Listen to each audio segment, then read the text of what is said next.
Chapter 180. This night was no different from any other night. A gentle breeze blew through the camp, and the smell of early autumn brought a refreshing feeling to the hearts and minds of the people. A few young magicians were on night duty. They sat around a campfire, chatting and laughing in low voices. The faint starlight sprinkled down, making the forest seem more poetic. Everything was normal, except for Chipango. From the beginning to the end, Hanjin had not allowed him to leave, and Chipango was very clear that he had a lot of inside information. Under these circumstances, it was already very kind of Hanjin not to kill him, so he didn't want to be a busybody and just quietly existed. Chipango didn't even dare to build a wooden hut for himself. Who knew if he was considered a prisoner now? He didn't want to attract anyone's attention, so in the end, he found some hay and branches and built a nest for himself in the corner of the camp. To be honest, the nest wasn't much better than a dog kennel, but he was very satisfied. He had food to eat and a place to rest. It was so quiet that Chipango could hear his slightly rapid breathing. His forehead, cheeks, chest, back, and hand were covered in cold sweat. When the night wind blew, he felt a chill all over his body. To be able to survive in this extremely dangerous place until today, the eyesight that his mother had passed on to him had saved him many times. No one in the entire camp could detect any abnormalities, but he could clearly see that a huge monster was quietly approaching. He knew what that monster was, and he even knew who that monster was. 2 years ago, he happened to see an inconspicuous mercenary team almost break out into a conflict with the Dragon Singer mercenary group. At the time, the mercenary team had a lot of people, while the Dragon Singer mercenary group only had 5 people. However, the leader of the Dragon Singer mercenary group, Wyvern Knight Dwight Steele, happened to be there. Logically speaking, they had the absolute advantage. Dwight Steele alone was enough to wipe out the entire mercenary team. Not to mention that the people standing beside him were all his close friends who had experienced hundreds of battles. But the result was shocking. When the mercenary team secretly released the monster, Dwight Steele stepped forward to stop his angry friends and negotiated with the mercenary team in an amicable manner. In the end, the disputed spoils were divided equally according to the number of people present. It was important to note that the Dragon Singer mercenary group only had 5 people present. Dividing the spoils equally according to the number of people present was absolutely unfair to Dwight Steele. Chipango found it very strange. With the Dragon Singer mercenary group's strength and Wyvern Knight Dwight Steele's status and identity, there was no need for him to compromise with anyone. Coincidentally, he had some free time at the time, so he secretly started investigating. But after a few days, he voluntarily gave up because he found more and more things that made his hair stand on end. He really didn't dare to continue investigating. The giant creature that could turn invisible looked like a wyvern, but it was many times larger. Chipango had read many ancient books about it, and finally determined that it was the abyssal ghost snake. The abyssal ghost snake was even rarer than a dragon. According to legends, it was the mount of the demon god of the abyss, and it was born with the ability to become invisible. But the most terrifying thing was the third eye on the abyssal ghost snake's forehead, the cursed eye of the demon god. Once the cursed eye of the demon god opened, it could turn a person or any other life form into a stone statue. This was different from the petrification ability of the Medusa nobles. Petrification was a type of magic that could be dispelled or returned to normal as the elements dissipated. But the cursed eye of the demon god had an irreversible elemental annihilation ability. Turning into a stone statue meant complete death. Maybe it was because they had the abyssal ghost snake, or maybe it was to show the origin of their leader, but the name of the mercenary group was the Abyss. And the real reason why the Abyss mercenary team was unknown was that they rarely took on missions. They only wandered around the forest of magic beasts all year round, and occasionally returned to isolated Cliff City. Even when they returned, they only rested for a few days before setting off again. If a mercenary group wanted to make a name for themselves, they could only do so through missions. The more missions they completed, the more difficult they would be, and the more attention they would attract. Naturally, a mercenary group like the Abyss mercenary team would be buried. Were they supposed to follow them everywhere and observe what they did? At this point, Chipango stopped his secret investigation. Someone that even Dwight Steele found difficult to deal with was definitely not someone he could afford to offend. If he was discovered, he would definitely end up in a miserable state. The giant monster was less than 100 meters away from the camp. Chipango's body trembled slightly. He could see two red shadows on the abyssal ghost snake's back. One of them should be the abyssal ghost snake's master, the captain of the abyss mercenary team, and the mysterious summoner. The other one should be a magician. Since none of the magic sentries had sent out any alarms, it was obvious that the magician had already deciphered them. And that magician should be very powerful, at least in the area of magic sentries. Otherwise, he wouldn't have been able to decipher a magic sentries set up by a magus. But their movements were so slow. The magic sentries that covered the entire mountain should have caused them some trouble. Unfortunately, it was just trouble. What should I do? Run away? Chipango asked himself. He didn't want to go against the strange and scary mercenaries in the camp, and he definitely didn't want to risk his life for anyone. At this moment, Erwin, who was sitting next to the campfire, stood up and sniffed hard. He faintly smelled something fishy. His recent experience told him that a magical beast was approaching. "Owen, what's wrong?" a young magician asked. "I'll go take a look over there." Erwin pointed to the side. "Something's not right." The magician shrugged. With the dean here and the defensive magic circle in the camp, he felt like everyone was very safe. "It's all your fault." A female magician giggled. "Erwin must have been scared out of his wits when you told him the story of the necromancer." "My God, poor Erwin." The other magician also revealed a mocking smile. Erwin ignored the mockery behind him and continued walking forward. He was a very serious person, and he had to get to the bottom of this. Soon, he stood at the fence and quietly observed outside. Under the faint starlight, everything was normal, but the fishy smell seemed to be getting stronger. Erwin chanted a spell in a low voice, and a shining ball of light shot out, instantly illuminating the entire hillside. Erwin's spell alarmed his other companions, and the magicians all rushed over. However, other than the swaying grass, they could see nothing. "Erwin, what's wrong?" the female magician asked with a frown. "I just feel like something's wrong." Erwin scratched his head.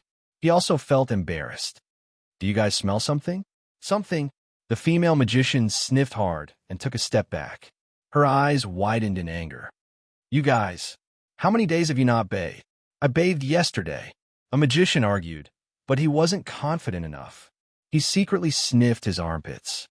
"Seriously?" The female magician waved her hand at the tip of her nose. "Forget it. I'm not on night duty with you guys." "Hey, don't go." A few magicians shouted in unison. As the saying went, when men and women worked together, work would be less tiring. With a female companion, the night would pass in the blink of an eye. Leaving a group of men behind would be somewhat boring. "I'm not going to stay here and smell your stench." The female magician rolled her eyes. She gracefully turned around and walked back to her wooden shed. "Erwin, it's all your fault," a magician complained helplessly. Erwin, you're probably the first magician in history to be frightened by the stench of his own sweat, right?" Another magician chuckled. Erwin's face turned red. He sniffed his clothes hard. Sure enough, there was a thick smell of sweat. He hadn't bathed for 3 days. Erwin took a deep breath and said with difficulty, "But I feel like the stench is coming from outside." "What's outside?" "It's the Tereshah forest. It's the magic beast forest." The magician obviously didn't want to continue arguing. He said in a lecturing tone, "This is the smell of the forest. Erwin, this is not your home, so you have to get used to it. Do you understand?" Erwin spread out his hands helplessly. He was convinced by his companions. Maybe it really was his illusion. The next moment, Erwin turned around and was about to return to the bonfire with his companions. Suddenly, an idea came to his mind. He finally understood why he felt that something was wrong. The stench was regular, sometimes thick, sometimes thin, as if something was breathing on him. Something was definitely wrong. Erwin suddenly turned around. The moment he tried to open his eyes wide to see what was going on, his body suddenly stiffened. Even his magic robe and hair froze in place. A gust of wind blew by, and his hair fell off piece by piece, turning into flying dust on the ground. A little bit of crystal gradually disappeared from Erwin's eyes. His eyes and cheeks quickly became rough. The curse needed some time. At least Erwin could feel what was happening to him. He used the last of his strength to loosen his left hand. This was the only thing he could do. In fact, Erwin was a very alert and smart young man who grew up very quickly. He and Asa were highly valued by Yelena, but he lacked enough luck. In this chaotic continent, dying young was not a rare thing, although it was very regrettable. "Erwin!" a magician shouted angrily. "Quiet! Don't wake the master," another magician said. "But look at him." The magician suddenly stopped mid-sentence because the magic staff in Erwin's left hand fell to the ground and shattered like a stone. Unfortunately, Erwin's last effort did not alert his companions because they had not seen the real enemy yet. A few magicians actually walked toward Erwin's statue, but after taking 2 steps, their bodies stiffened almost at the same time. Chipango had been observing the situation from beginning to end. He suddenly thought of something, and his face instantly twisted. He then jumped up, and a series of sharp screams pierced through the quiet sky. "Enemy attack! Enemy attack!" To be continued. If you want to know what will happen next, please go to www.chidian.com. There are more chapters. Support the author. Support the original reading. Chapter 181. Everyone in the camp was awakened by the shrill scream. One by one, they rushed out of the wooden huts. The first thing Asa and the others did was to cast illumination spells everywhere. 7 or 8 white light balls flew into the sky, illuminating the camp and its surroundings, but they couldn't find anything out of the ordinary. Hanjin happened to see the backs of Erwin and the other young people. He couldn't help but be shocked. Those figures gave him a feeling of death. Everyone else was moving closer to each other, but they just stood there, motionless. "Enemy attack!" Chipango ran over with a ferocious face. He pointed at a place and said, "The abyssal ghost snake. There's an abyssal ghost snake there." Yelena was approaching Hanjin. Her expression changed when she heard this. She had a lot of inexperience, but in terms of knowledge, even the old men in the God's Language Magic Academy couldn't compare to her. She knew what kind of magical beast the abyssal ghost snake was. Yelena raised her wand, and a ball of lightning fell from the sky. It hit the ground and turned into a circle of electric arcs that spread out. Roar! A deafening roar sounded, and an enormous creature suddenly appeared on the seemingly peaceful grassland. It looked similar to a wyvern in appearance, but it was dozens of times larger. Also, the wyvern was grassy green, while the abyssal ghost snake was pitch black, like the deep night sky. There were even fluorescent lights flowing on its surface, like a cluster of bright stars. However, the abyssal ghost snake's proportions were a bit off. Its body was like a duck, and its flapping wings were very short and pitiful. It probably couldn't fly. Its neck was like a snake's, thin and long, and looked very agile. Its head was triangular, and its snout was as sharp as a sword. It gave off an extremely vicious feeling. The abyssal ghost snake didn't have scales. Its whole body was covered with short fur, and the fluorescent lights were emitted by the fur. Morrison's, Leger, and the others all let out a sigh of relief when they saw the abyssal ghost snake's appearance. Although the abyssal ghost snake's neck could stretch up to 12 meters, and its clumsy body was even bigger than the Hydra from the other day, most mercenaries had the ability to recognize and judge magical beasts. It was a basic skill. Speaking of which, it was very simple. What magical beasts like the Gale Wolf, Flash Leopard, Earth Bear, and so on relied on could be seen from their appearance. For example, no one would think that tree demons relied on speed to hunt. Even if one saw a tree demon for the first time, that pair of almost unrecognizable legs was enough to prove many things. All magical beasts had to abide by the rules of survival. After countless years of reproduction, the abilities that magical beasts relied on had long since become traceable. As long as one had a pair of bright eyes, they would be able to guess. The abyssal ghost snake's body was too clumsy. It only had 2 short legs, and its neck was too thin and too long. This meant that the abyssal ghost snake didn't have strong melee abilities. It was more like a magical beast that was more suited for water. In this forest, its threat was greatly reduced. As for magic, they had a magus. Other than a dragon, no other magical beast could suppress a magus in magic. Roar! The abyssal ghost snake roared again. Since its tracks had been exposed, they didn't have anything to worry about. It simply strode forward. However, the abyssal ghost snake swayed as it walked, like a funny drunk man. But Yelena didn't laugh. She raised her wand again, and a dozen magic detection rings exploded inside and outside the camp. This kind of magic had become a necessary prelude to her battle. Then she activated the camp's defensive magic circle and yelled with all her might, "Come back! Back off!" Following the abyssal ghost snake's footsteps, the ground shook violently. A few dumbfounded figures near the fence fell down one after another, and in the next moment, their bodies were smashed into pieces. Yelena was stunned, Asa was stunned, and the young magicians were all stunned. Then Asa rushed forward with a roar. Erwin. A few other magicians rushed up with Asa. They were eager to know what had happened to their companions. But at this moment, a flame suddenly lit up in front of them, and then turned into a raging sea of fire. Yelena didn't have the time to chant a spell. She could only cast an ice wall as fast as she could, blocking in front of Asa and the others. With a boom, the sea of fire crashed into the ice wall. It only paused for a moment before the entire ice wall collapsed and turned into countless ice shards. But this little bit of time was enough for Asa and the others to regain their senses. They released magic shields at the same time and desperately retreated. The raging sea of fire swept across a distance of dozens of meters in the blink of an eye, swallowing Asa and the others. The female magicians and deacons who had retreated to the back couldn't help but scream. When the fire dissipated, Asa and the others stumbled out.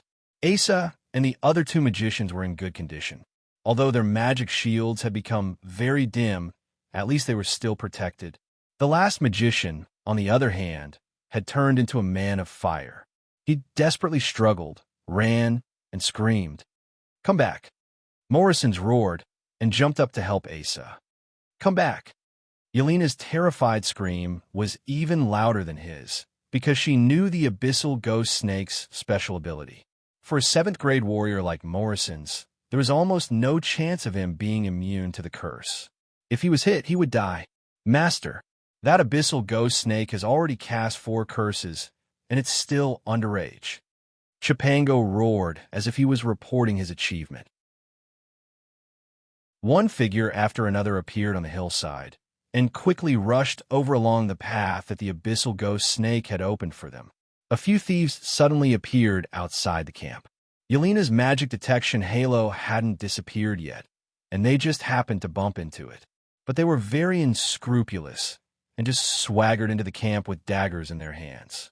Yelena took a deep breath, and forcefully swung her magic staff forward. A ball of lightning shot out and hit the body of the abyssal ghost snake with lightning speed. It immediately turned into countless arcs of lightning that flowed in all directions, and finally formed a huge net that firmly trapped the abyssal ghost snake and the 2 people on it. The people on the abyssal ghost snake faintly let out a cry of surprise, and then forcibly opened a magic shield. But the magic shield's effect was only to spread the net a little, and it couldn't destroy it.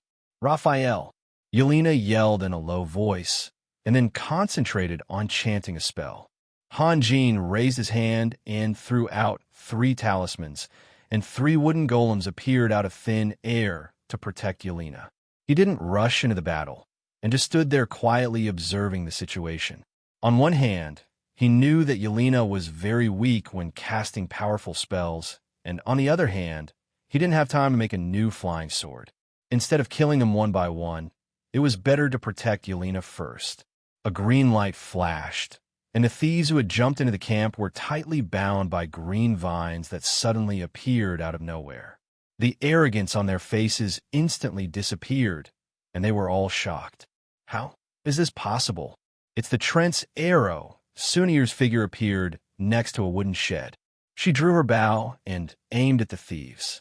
Although she wasn't as strong as Edwina, shooting targets was no doubt very easy.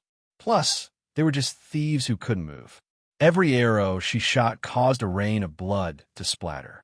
The mercenaries were getting closer and closer. Although the abyssal ghost snake had been trapped by the net, and the thieves in front of it had been killed one by one, they still looked very relaxed, as if victory was already in their hands. Some of them even had smiles on their faces. Hurry up and run. Suddenly, a lazy voice came from the flickering electric net. The mercenaries were all dumbfounded, and they all turned to look at the abyssal ghost snake, which they could only make out the outline of. With a loud bang, a 10-meter-long dragon made up entirely of flames appeared, baring its fangs and brandishing its claws as it pounced on the electric net. What are you waiting for? If you don't want to be killed by the 9 lightning call, this is your last chance, the lazy voice continued. The mercenaries scrambled to turn around and run down the hill with all their might. It was a stark contrast to their previous fearlessness. Obviously, they hadn't been so relaxed just now because they were confident in themselves. The flying fire dragon tore at the net with all its might, and the net's light dimmed at a speed visible to the naked eye. Unfortunately, Yelena's spell was about to be completed. You're in luck, and this magister isn't as stupid as people say. The lazy voice sighed, but it doesn't change anything. Yelena didn't want to bicker with anyone. 10,000 words weren't as powerful as a spell. She slowly raised her wand, and the sky suddenly lit up. Streaks of lightning poured down like giant pillars, smashing into the ground and the grass. Deafening explosions sounded one after another, and broken branches and dirt flew everywhere. The place had turned into a world of lightning. All they could see was flashing lightning, and all they could hear was roaring thunder. It was different from another powerful lightning spell, chain lightning. Chain lightning could unleash all of its power in an instant, but 9 grid thundercall required a certain amount of time to cast. As Yelena's magic staff slowly fell down, the flashing lightning finally subsided. What was even more shocking was that there was nothing left except for the devastation that filled their eyes. The giant abyssal ghost snake and the 2 people on its back had all disappeared without a trace. Yelena gritted her teeth and released a dozen magic detection rings. Gibran, who was running over, happened to be affected by the rings and revealed himself. He hurriedly stood there and raised his hands to show that he didn't mean any harm. What's wrong? What happened here? Day after day, I'm so dizzy. I really want to write a few thousand more words in one go and update in 2 days. That way, I can adjust my schedule, but the more I rush, the harder it is to write. I'm going crazy.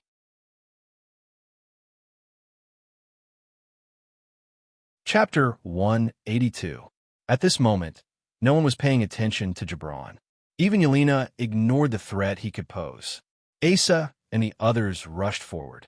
Some surrounded their injured comrade, while others rushed to the collapsed fence, which had also been attacked by the 9-grid thundercall and was now in a mess.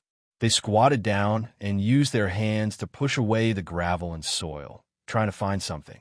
The burned young man was lying on the ground, making a series of painful sounds. His face and body were charred black, and it was impossible to recognize his previous appearance. His legs were in a strange and stiff posture, and his hands were stretched out in the air, as if he was hugging something. Ebo, how are you? Ebo, the 2 female deacons desperately cast healing spells, and one magic halo after another fell on Ebo's body. In fact, everyone knew that this kind of injury was incurable, but they still hoped for a miracle. Dean, a female magician, turned around and cried. Yelena's eyes fell on Hanjin. She was so badly injured, and it was Hanjin who saved her. If there really was a miracle, it could only be created by Hanjin. Hanjin walked to Ebo's side, bent down, and grabbed Ebo's wrist. After listening carefully for a moment, he shook his head. My lord, please save him. You have to save him. The The female magician was so anxious that she almost jumped into Han Jin's arms. She even grabbed Han Jin's clothes tightly. If it was just an external injury, I could think of something, Han Jin said slowly, but just now he was running and shouting, and he inhaled a lot of fire. His lungs are already burnt. This kind of injury, let me do it. A dagger appeared in Leja's hand, and he slowly raised it. What are you doing? The young men exclaimed in unison. Ending his pain, Leja said calmly. He was not in a hurry to stab the dagger. This kind of thing required everyone's consent, or he would become a murderer. Is there really no other way? Yelena asked in a pleading tone. Han Jin shook his head again. Dao techniques were not omnipotent. At least at his current level, there was nothing he could do. Moreover, what he said was the truth. The key was the internal injuries. Most of Ibo's lungs had been charred. He could only watch as Ibo walked towards death. Yelena bit her lip. She hadn't given up yet. She stared at Han Jin, and in the end, Han Jin had to look away. Leger bent down, and the dagger in his hand moved down symbolically. The female magician, with tears on her face, rushed forward like crazy and pushed Leger away. Don't! I won't let you hurt him. You damned thief. Leja smiled bitterly and said softly, Shouldn't we ask for his opinion? Ha ha ha. Ibo, who was lying on the ground, suddenly nodded.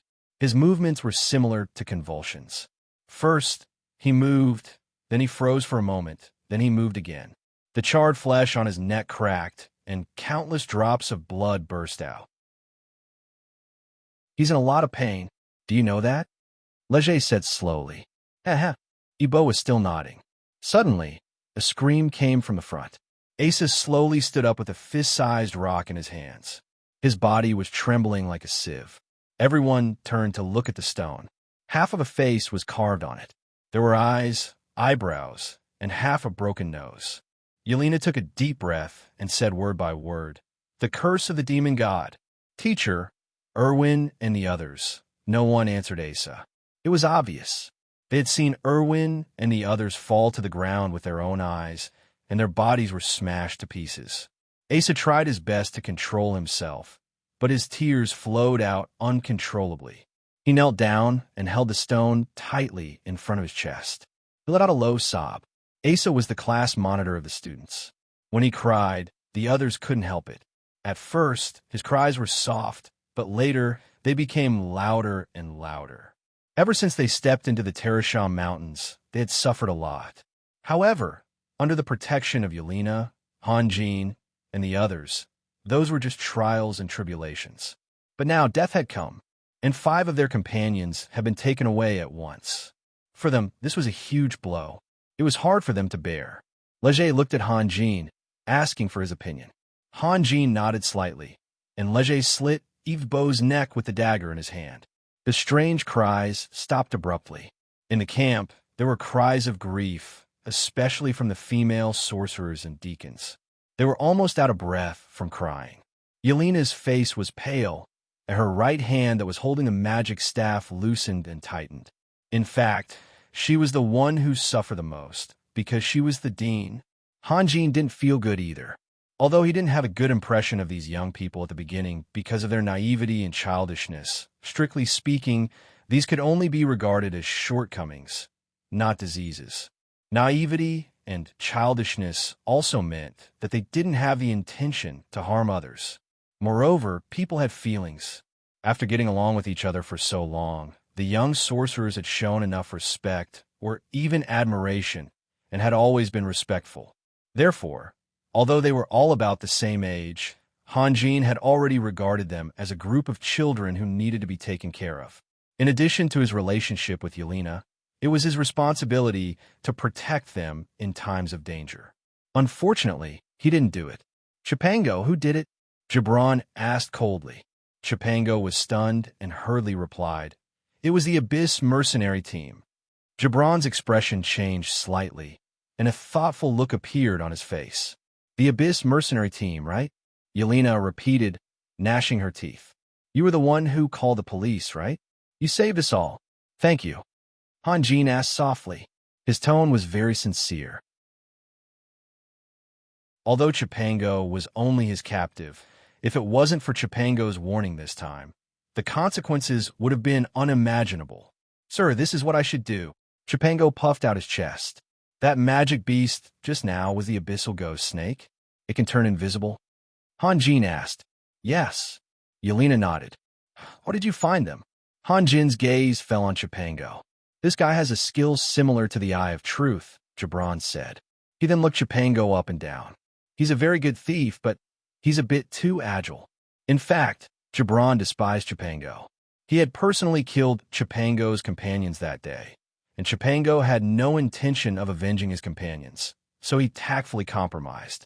However, Gibran couldn't mock Chipango to his face, so he used the word agile to replace many things. Oh, Hanjin replied casually. He understood what Gibran was implying. Chipango was strong and had the Eye of Truth, which was very useful. However, Chipango's loyalty was questionable. Raphael, what should we do? Yelena asked in a low voice. First, let's bury our dead companions. Hanjin sighed softly, then slowly walked out of the camp. Where are you going? Yelena was a bit flustered. Although Hanjin had already told her what to do, she had no idea how to do it. Someone thinks we're a delicious deer and is fighting to attack us. Hanjin didn't stop walking. If I don't do something for them, my conscience won't be able to rest easy. Let him go. Perhaps it was out of sympathy, or perhaps it was because he wanted to improve the relationship between the two sides, but Gibran was very enthusiastic today. He paused, then continued.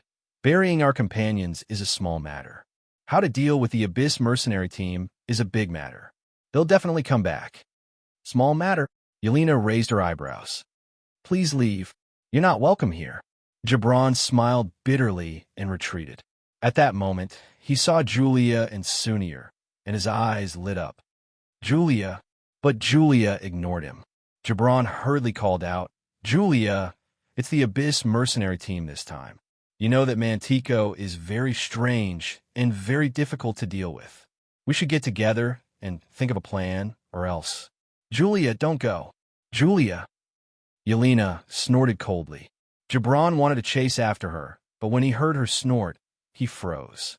Sunir looked at Julia's back, then at Gibran, and shook her head gently. She had been with Julia and Edwina every day for the past few days, so she had heard some stories about Gibran. She no longer hated him, but rather sympathized with him. Gibran was meticulous, ruthless, and arrogant. There were very few people who could make him look up to. However, everyone had a fatal weakness, and Gibran's weakness was undoubtedly Julia. No one could explain why, but Gibran had fallen in love with Julia at first sight and fanatically. Although Gibran was the soul of the Red Vanguards, he was only the captain in name. If Julia didn't agree with his opinion, it would be difficult to carry it out. However, Julia's opinion often won everyone's support, because Gibran would never oppose it. The members of the Red Vanguards often teased Gibran with this kind of thing. Logically speaking, an arrogant person would definitely feel embarrassed, but Gibran never. It could only be said that a young man in love couldn't be judged with common sense. This was also why Sunir forgave Gibran. It was often difficult for a woman to maintain a firm and clear view of right and wrong. What she saw was a love as deep as the ocean. Compared to that, Gibran's chilling schemes and methods were not so important. You know about the Abyss mercenary team? Leger suddenly asked. Yeah, Gibran answered absent-mindedly. Do you have time? Let's talk about them. Leger took the initiative to invite him. Oh, okay. Julia's figure had already disappeared, and Gibran finally came back to his senses. He slowly said, Actually, I don't know much. The captain of the Abyss mercenary team is Mantico. He's a summoner and has a contract with an abyssal ghost snake. When he needs it, he can summon it at any time. Mantico also has a younger sister. I don't know if they're related by blood. Her name is Eva, and she's a 10th grade archmage who specializes in the fire element.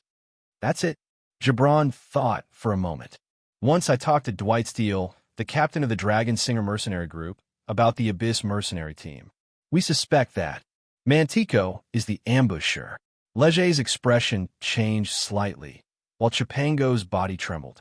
It had to be said that if it weren't for Julia pulling Gibran's attention, Gibran's observation skills were very sharp. He immediately noticed Chipango's abnormality and asked in a low voice, "You know about it too?" Chipango smiled bitterly and nodded. Yelena didn't want to talk to Gibran, but when she heard this, she couldn't help but ask, "What does the ambusher mean?" "It's a term used by mercenaries." Leger explained, "The ambusher refers to a different kind of mercenary. They're usually cruel and vicious. They roam the forest all year round, but instead of hunting magic beasts, they ambush other mercenaries." "What?" Yelena exclaimed. "Is it that hard to imagine?" Gibran sneered.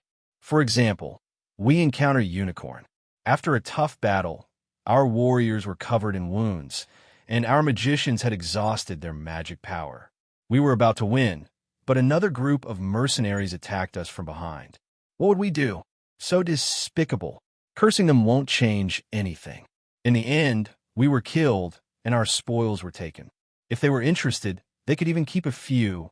Gibran's gaze fell on the female magicians in the distance, but he didn't finish his sentence. Yelena finally realized that she was talking to Gibran. She sneered. "So you're one of the ambushers too?" Gibran was stunned.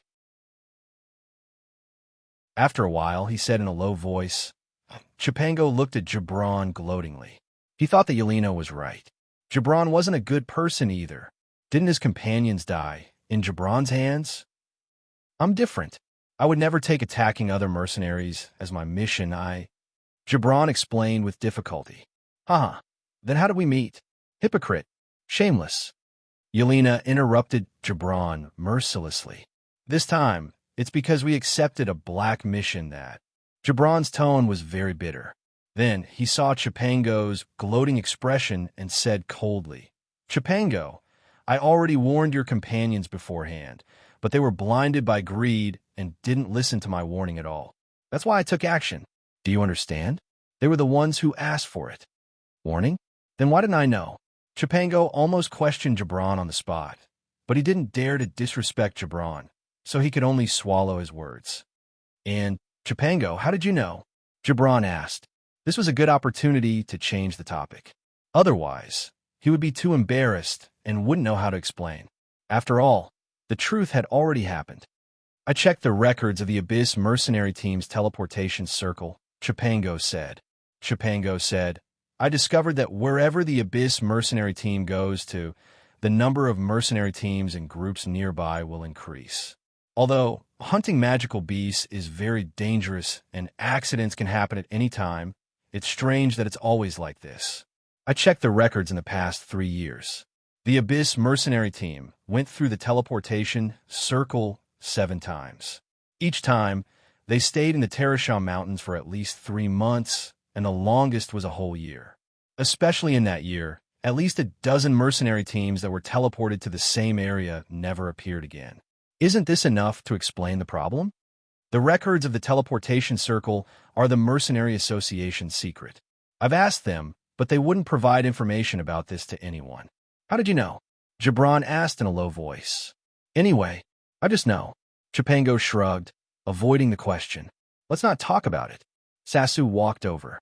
"Let's think of a way to bury them first." It took a long time to calm the young magicians down. Then they dug a big hole in the middle of the camp. This was the consensus of everyone. Although their companions had died, and some of their bones couldn't even be found, and their bodies had turned into messy gravel, no one wanted to bury them outside the camp. At least, it meant that they were still with each other. After an unknown amount of time, a strange wind suddenly blew over the forest. Then, the wind became stronger and stronger, emitting an ear-piercing screech. The night had already faded, and people could clearly see that the white clouds in the sky were actually being twisted apart by the strong wind, turning into circles of whirlpools that were rapidly spinning nonstop. "This is—" Yelena looked at the sky in surprise. The wind became louder and louder, as if there were thousands of monsters hidden in the wind, making earth-shattering cries. The whole forest came alive, dancing with the wind, and their movements were extraordinarily orderly. An indescribable pressure poured down from the sky, making people feel extremely heavy. It wasn't the pressure of a person or a magic beast, but the pressure of the sky and the earth. "It's Lord Raphael." A deacon pointed to the top of the mountain. Han Jean stood proudly at the highest point, his clothes fluttering in the wind, giving off an otherworldly feeling. His hands quickly formed a series of seals, and one seal after another shot into the sky without any regard for the cost. After nearly 3 hours, his 8 gates heaven lock matrix was finally completed. With Han Jin's current level, he still couldn't perform a large-scale killing matrix. Although the 8 gates heaven lock matrix wasn't a killing matrix, it was still close to his limit. Han Jin was blaming himself for not caring about the cost. He had too much faith in the power of a magus, but the magic in this world had formed a complete system. If there was a way to do it, there would naturally be a way to break it. One mistake was enough. It was better to believe in oneself than in others. It was too cold last night, and I couldn't hold on. I'll write more today, and I apologize to everyone. I found that although it wasn't very quiet during the day, it consumed much more energy than at night. In the past, after writing in the early morning, I felt exhausted and didn't want to do anything. I could fall asleep in less than 5 minutes after going to bed. Now, after writing 5,000 words, I'm still alive and kicking. Chapter 183. A narrow gap slowly appeared in the bushes. The thief, who was in stealth mode, looked up the hill through the gap. He had chosen a good angle and could see more than half of the camp. There were people coming and going, and everything was peaceful. No one had noticed his arrival. Should I get closer? The thief thought for a moment and dismissed the idea. His mission was to confirm if the other party was really here, not to investigate the other party's deployment. Now, his mission had been completed. Just as he was about to retreat, he suddenly felt a gust of cold wind coming towards his neck. His body tensed up in an instant, and then he shot to the side, dodging the fatal blow by a hair's breadth. Knowing that he had been discovered, the thief didn't dare to stay for a moment longer. He tapped the tip of his foot on a tree branch and turned around abruptly. He then forcibly activated stealth mode. A huge spider web fell from the sky and landed on the thief's body. A few wind blades shot out from various angles, heading straight for the thief. Although he was in danger, the thief didn't panic. He roared angrily, and his body emitted a faint white light. This was a thief who practiced both magic and martial arts. His dagger moved at an extremely fast speed, leaving countless afterimages in the air. The wind blades that came one after another were all shattered by the dagger. The air twisted, and then a tall figure suddenly appeared in midair. A huge sword came down with a force of 10,000 pounds. A warrior who practiced both magic and martial arts? A warrior who could use teleportation? The thief was stunned. If they met under normal circumstances, he would definitely try to befriend the other party. There were many paths to growth, and the path of practicing both magic and martial arts was the most difficult. The two of them had chosen the same path, so they had a reason to be friends. However, at this time, it was obviously not the right time to talk. His body was restrained by the spider web, and he couldn't dodge. He could only raise his dagger and meet the huge sword. Boom! The thief could only block Morrison's huge sword, but he couldn't block the galactic combat energy. Thieves weren't a class that could fight head-on, even if they practiced both magic and martial arts. The fighting chi released by Moxink whipped the thief's chest like a giant whip. In the blink of an eye, numerous needle-like holes appeared on the thief's breastplate. The thief couldn't help screaming and was sent flying backward. The air twisted again, and a figure appeared beside the thief. The figure stretched out his right hand, and the dagger in his hand stabbed towards the thief's neck. Gibran. The bandit couldn't believe his eyes. How could Gibran use teleportation? Although he was shocked, his experienced reaction made him instinctively dodge. Gibran's dagger only left a bloody mark on his neck, but it didn't hurt his vital parts. However, Gibran wasn't the only bandit present. Leger's figure suddenly appeared behind the bandit, and his dagger had already pierced deeply into the bandit's ribs. Morrison's swooped down like an eagle, cleaving the stiff thief into two from the shoulder to the back. "What a pity," Gibran said calmly. Can you not be so violent in the future? Raphael said that the first set of dragon scale armor was mine. Who cares about that stupid thing? Morrison's said indifferently. Then, he tore a piece of cloth from the bandit's broken body and wiped his huge sword. Leger glared at Morrison's. He couldn't dodge in time just now, and was sprayed with blood. Half of his face was smeared, and the smell of blood assailed his nostrils. Of course, it would assail his nostrils because his nose was covered in blood. It was a very uncomfortable feeling. Asa and a few other magicians appeared around them. To be honest, the bandit had died very miserably. He had been cleaved into two from the shoulder to the back, which meant that his broken organs were scattered all over the ground. However, Asa and the others were very calm. They were used to killing. A light breeze blew, and the vast forest rustled. Leger and the others closed their mouths at the same time and listened attentively as if they could hear something in the wind. Then, they looked at each other, and the air distorted. Their figures suddenly disappeared.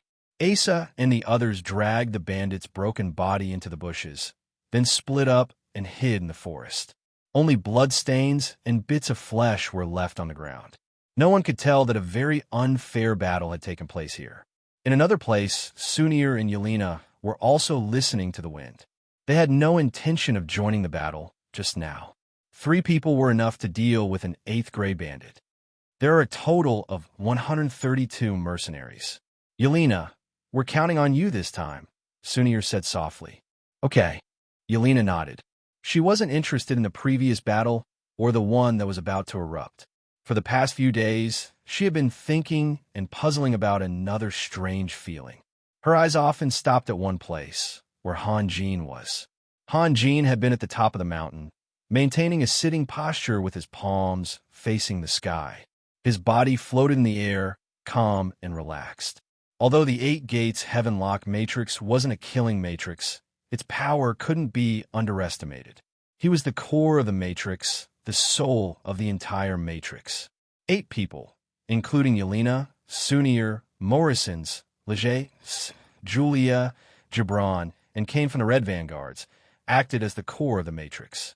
They were in charge of the 8 gates: rest, life, Shang, Du, Jing, death, shock, and open. The 8 gates Heavenlock Matrix still had 128 formation stars, but they were far from having enough manpower, which somewhat limited the Matrix's power. However, Han Jin had an extremely terrifying guts. Yelena. The vast forest was the center of the 8 gates Heavenlock Matrix. Wherever the Matrix touched, everyone could see the slightest change. As long as they wanted to, even a fly a few miles away couldn't escape their sight. What Yelena lacked was only experience. The omniscient and omnipotent Matrix completely made up for her shortcomings.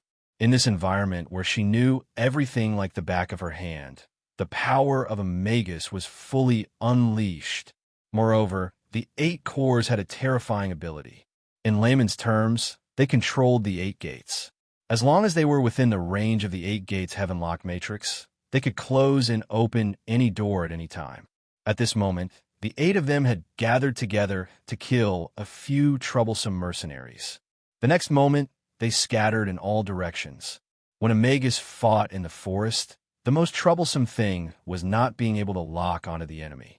On the battlefield, a Magus could cast spells from hundreds of meters away or even thousands of meters away.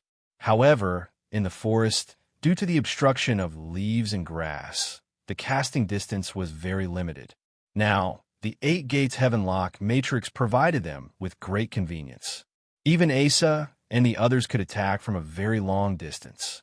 What was unexpected was that the 8 gates Heavenlock Matrix also affected people's emotions, especially the 8 guts. The whole matrix was one, and the 8 guts knew each other. It was a feeling of being connected to the heart. Yelena usually disliked Leger and Gibran because she had suffered at the hands of thieves. She hated their invisibility. But now, whether Gibran and Leger were invisible or not, she could clearly know their location and every move. Naturally, her hostility decreased a lot. The most important change was how people felt about Han Jin. Han Jin was the soul of the 8 gates Heavenlock Matrix. It could even be said that within the range of the 8 gates heavenlock matrix, he was the supreme ruler. He could fight against the heavens and earth above and look down on all living things below. Furthermore, there were 8 gatekeepers and 128 matrix stars. If he wanted to destroy one of them, it would be as easy as flipping his hand. This was also why he dared to let Gibran and Cain become gatekeepers. Everything was under his control. But in order to avoid arousing suspicion, he didn't say anything when he put the sigils on Morrison's and the others. But just because he didn't say anything, it didn't mean that others didn't feel anything. Moving within the 8 gates heavenlock matrix, people could feel the pressure coming from the eye of the matrix at all times.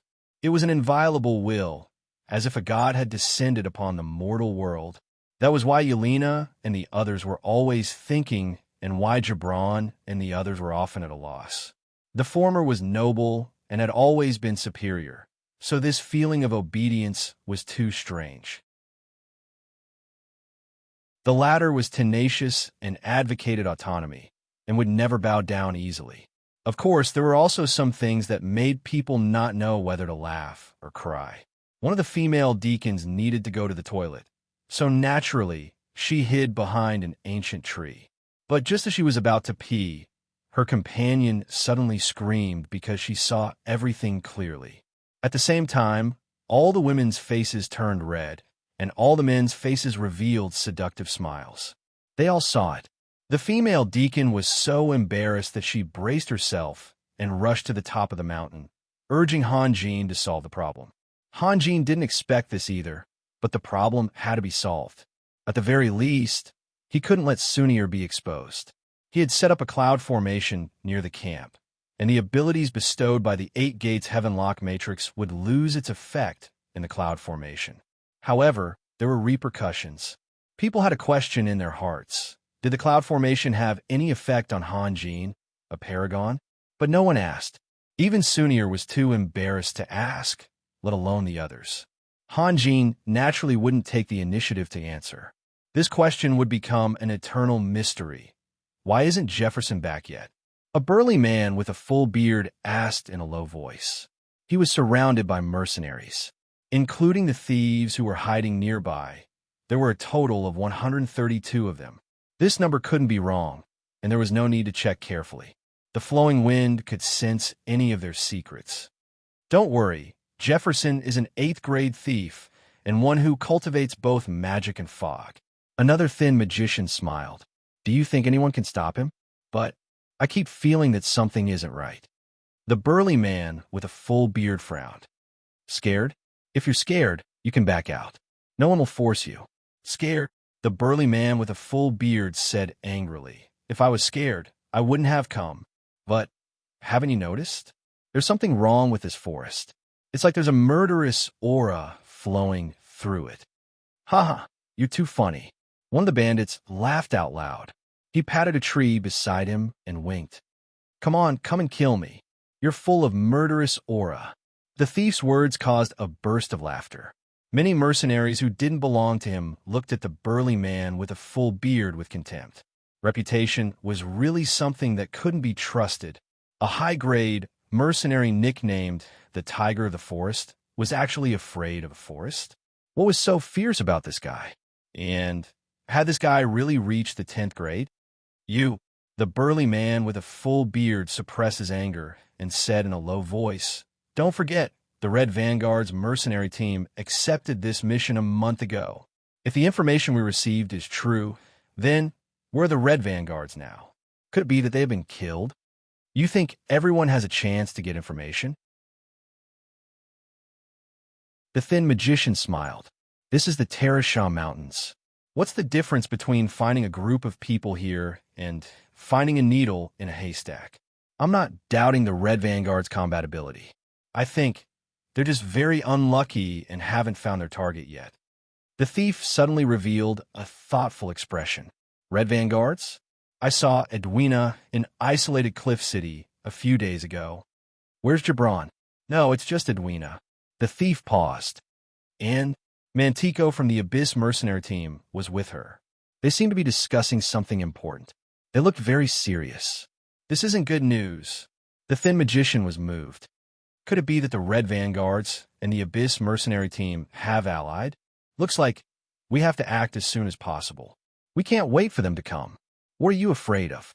We have so many brothers. The thief said. You're really not afraid? The thin magician sneered.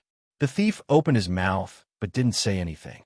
If it was just one mercenary team, they wouldn't be afraid. But if the Red Vanguards and the Abyss mercenary team joined forces, they would definitely be a huge threat.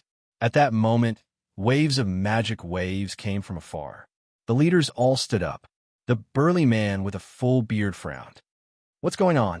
Could it be that Jefferson has been discovered? The magic waves became more and more intense. The thin magician shook his head. That's impossible. If it was to deal with Jefferson, they wouldn't have used such a powerful spell. Jefferson would have escaped long ago. The thief inadvertently looked up at the sky, and his expression changed drastically. He roared, 9 grid thunder call. The target is us. The 100 or so mercenaries immediately scattered, but it was too late. If they had escaped as soon as they sensed the magic waves, the 9 grid thunder call wouldn't have been able to hurt them, no matter how large the attack range was.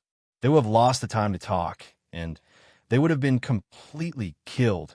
Massive pillars of lightning fell from the sky one after another, mercilessly bombarding and tearing everything apart. Masses of flesh and blood and sand were entangled together and splattered everywhere. In the blink of an eye, this place had already turned into a lightning hell. After a moment, the lightning disappeared, and the 100 or so lives disappeared with it. There were only 2 people left in the field. One was the magician who was barely holding up a magic shield, and the other was the warrior who was covered in cuts and bruises. The thin magician knew that things were not going well. The moment the lightning disappeared, he had already cast a levitation spell in an attempt to escape the battlefield. However, a dagger suddenly appeared and pierced deep into his back. Morrison's appeared in front of the warrior and slashed down with his sword. Get out of my way.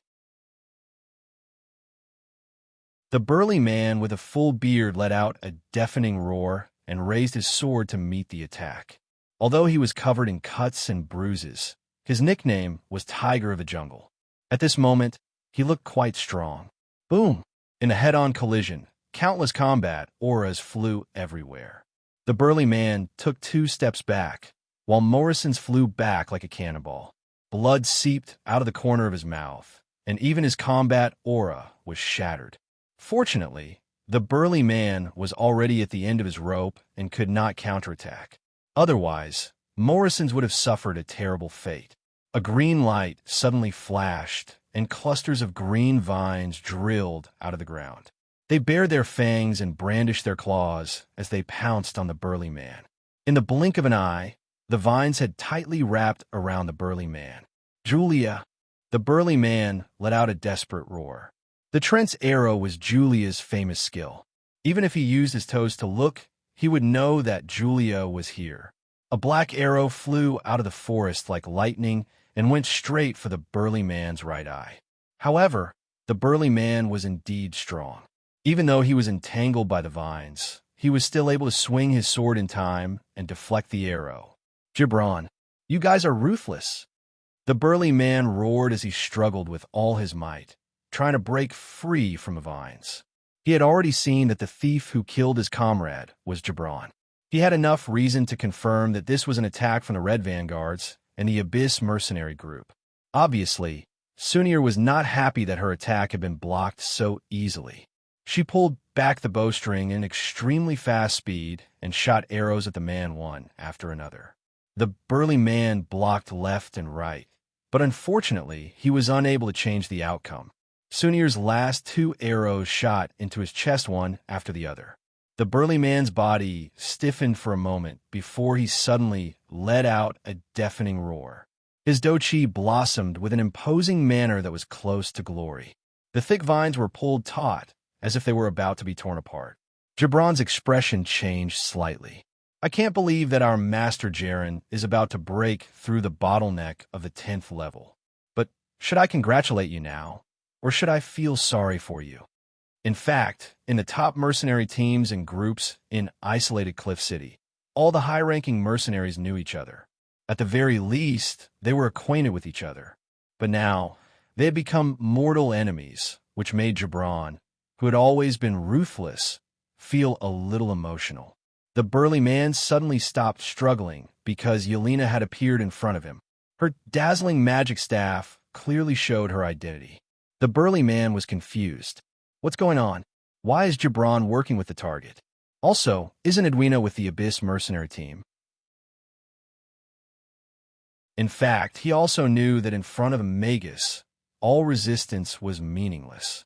Even if he was at his peak, he was no match for a Magus. Morrison's had already appeared behind the burly man. He raised his giant sword and slashed down with all his might. A head flew into the sky with many questions.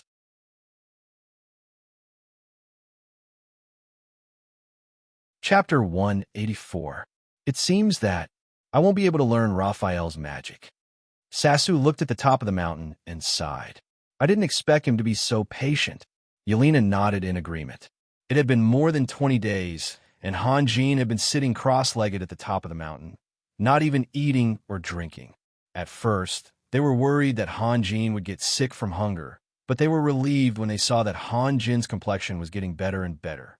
Sasu and the others thought that this was a necessary step for Hanjin to set up the super magic array. Although they admitted that this magic array had unimaginable power, the price was too high. They knew very well that they couldn't do it. Meditating for more than 20 days? Don't be kidding. Whether it was normal meditation or deep meditation, it could only be maintained for a dozen hours at most. Even a super grand magus couldn't maintain a state of meditation for days and nights. As for Hanjin, it could only be said that this person was too strange and too magical. Thinking about how they had been motionless for more than 20 days, Yelena and Sasu shuddered. Wasn't it no different from being in prison? If there was a difference, it would be more painful. At least prisoners had time to get some fresh air, but Hanjin was like a stone statue. Yelena and Sasu didn't know that there was a state called Tao Ran, forgetting everything. Cultivators often went into seclusion, sometimes even for decades. For ordinary people, sitting in one place for decades was unimaginably boring and painful. For cultivators, it was just a snap of a finger to comprehend one or several things. However, they weren't Hanjin, so naturally, they didn't know how Hanjin felt. In the past, Hanjin only lacked energy because his Taoist heart already had a deep foundation. But in the past year, Hanjin's progress was extraordinarily fast, especially after he broke through the hidden martial realm. The gap between the two was not so obvious anymore. For example, the Taoist heart was the wooden bucket, and energy was the water. Hanjin used to have a big wooden bucket, so he didn't have to consider other factors and just poured water into it. Now that the bucket was more than half full, he had to find a way to increase the volume of the bucket. In the past 20 days of meditation, Hanjin had gained a lot of enlightenment. Ever since he started practicing Taoist magic, he had only had one experience of using a large-scale magic array. That time, he had been guided and helped by his master. This time, he had relied entirely on himself. The difference between the two was huge. Will he be okay? Suniers whispered. No, Sasu smiled. Look at Raphael's complexion. It's getting better and better. It's just, the entire 8 Gates Heaven Lock matrix suddenly fell into a deathly silence. The expressions of the 8 guts changed at the same time. Asa and the other stars also seemed to be a loss because a group of about 200 mercenaries appeared about 10 miles away and walked into the 8 Gates Heaven Lock matrix. A gigantic magical beast walked at the front. It was the abyssal ghost snake. In fact, such a gigantic magical beast wasn't suited for the forest. As the abyssal ghost snake walked, the ancient trees on both sides were pushed to the side, and some were even uprooted. It was very noisy. Perhaps it was afraid of alerting others, but after the abyssal ghost snake walked 2 miles into the 8 Gates Heaven Lock matrix, it stopped. There were 3 people on the abyssal ghost snake's back. One of them was a young man in a black robe, about 25 or 26 years old. He was obviously the captain of the Abyss mercenary team, Mantico. Last time, when they fought in the dark, no one could see his face clearly. Now that they were in the 8 Gates Heaven Lock Matrix, everyone could see him clearly. Mantico was neither tall nor short. He was slightly chubby and empty-handed. He had a pair of handsome eyebrows, a straight nose, and thin lips. Logically speaking, he should be a very handsome man.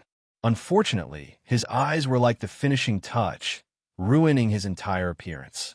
They were a pair of well-deserved triangular eyes with sharp edges and small pupils. They shone with a ferocious light like that of a magical beast, making him look especially ferocious. Next to him stood a girl in a red magic robe. That had to be Eva. Although Eva's appearance and figure were commendable, her eyes were very similar to Mantico's. Although her pupils were much bigger than Mantico's, it didn't change her overall temperament. What shocked everyone was the third person on the abyssal ghost snake. More accurately, it was an elf, Edwina. Edwina was tied up tightly like a dumpling. She lay quietly on the abyssal ghost snake's back with her eyes closed. No one knew if she was still conscious. Gibran took a deep breath, and his mind raced. The world was just so heartless. If Julia had been captured, he would have charged forward without a care for anything else. However, the person who was captured was Edwina, so he could maintain his rationality, even if Julia and Edwina were sisters. Julia, when Mantico attacked us last time, did you help? Gibran asked in a low voice. Julia's face was pale as she slowly nodded. She forcefully twisted her longbow with both hands, causing it to creak. The 8 guts, including Morrison's, were all smart people. Gibran had asked the most crucial question, so they immediately figured out what had happened. When Mantico attacked them that day, Julia had used Treefolk Arrow, which was Julia's signature move. Mantico already knew which side the Red Vanguards had chosen.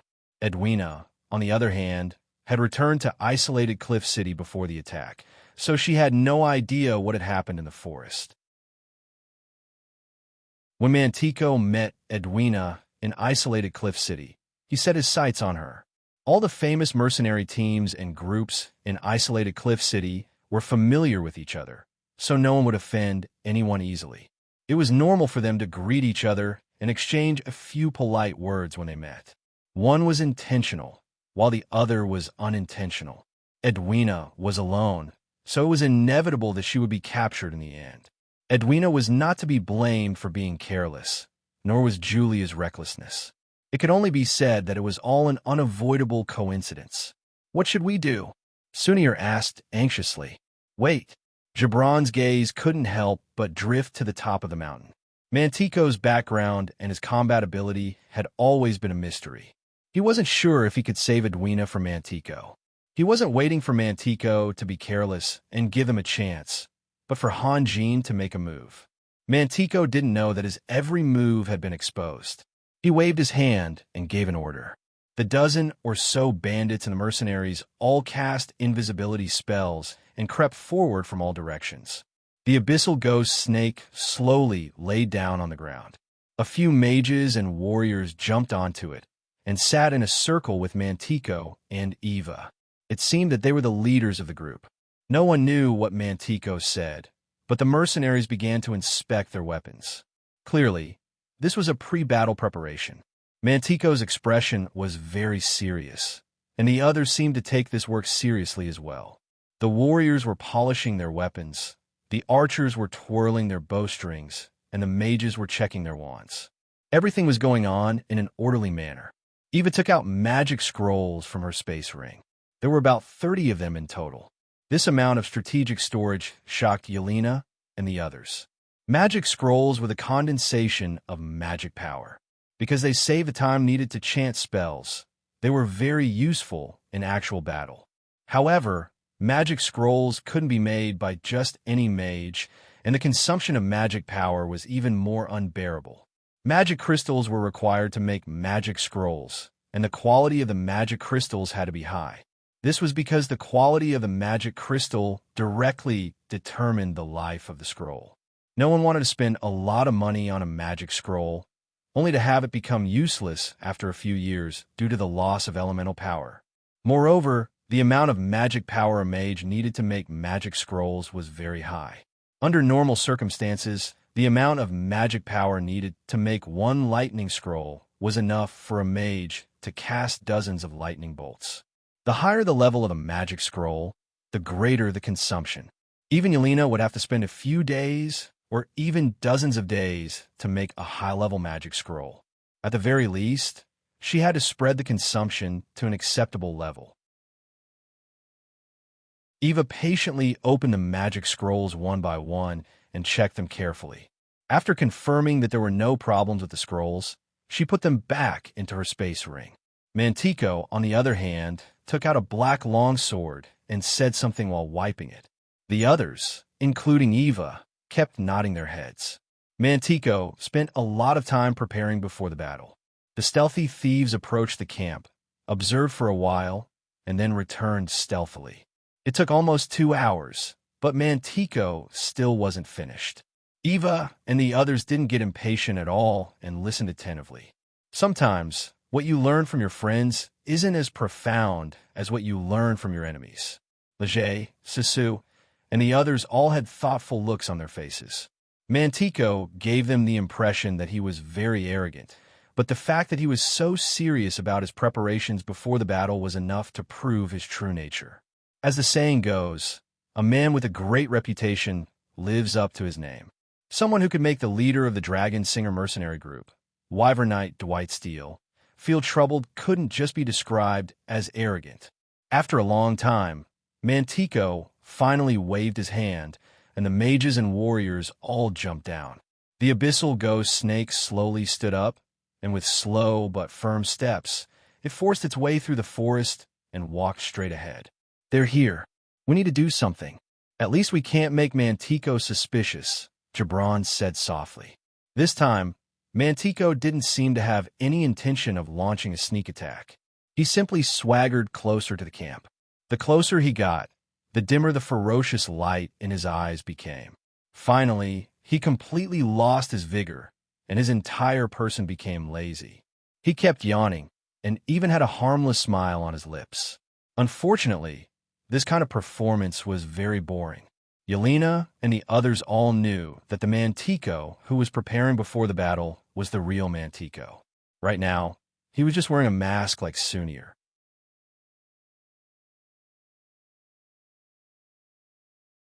Chapter 185.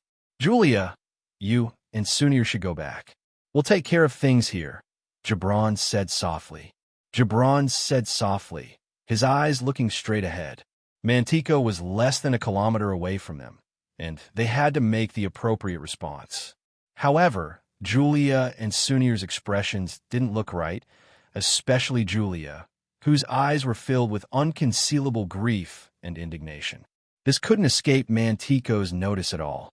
Julia remained silent. She didn't nod or shake her head. Sunir slowly grabbed her hand. "Let's go find Raphael. He'll definitely have a solution." Julia wasn't willing to leave just like that, nor was she willing to entrust her family's safety to anyone else. However, Sunir's words had moved her.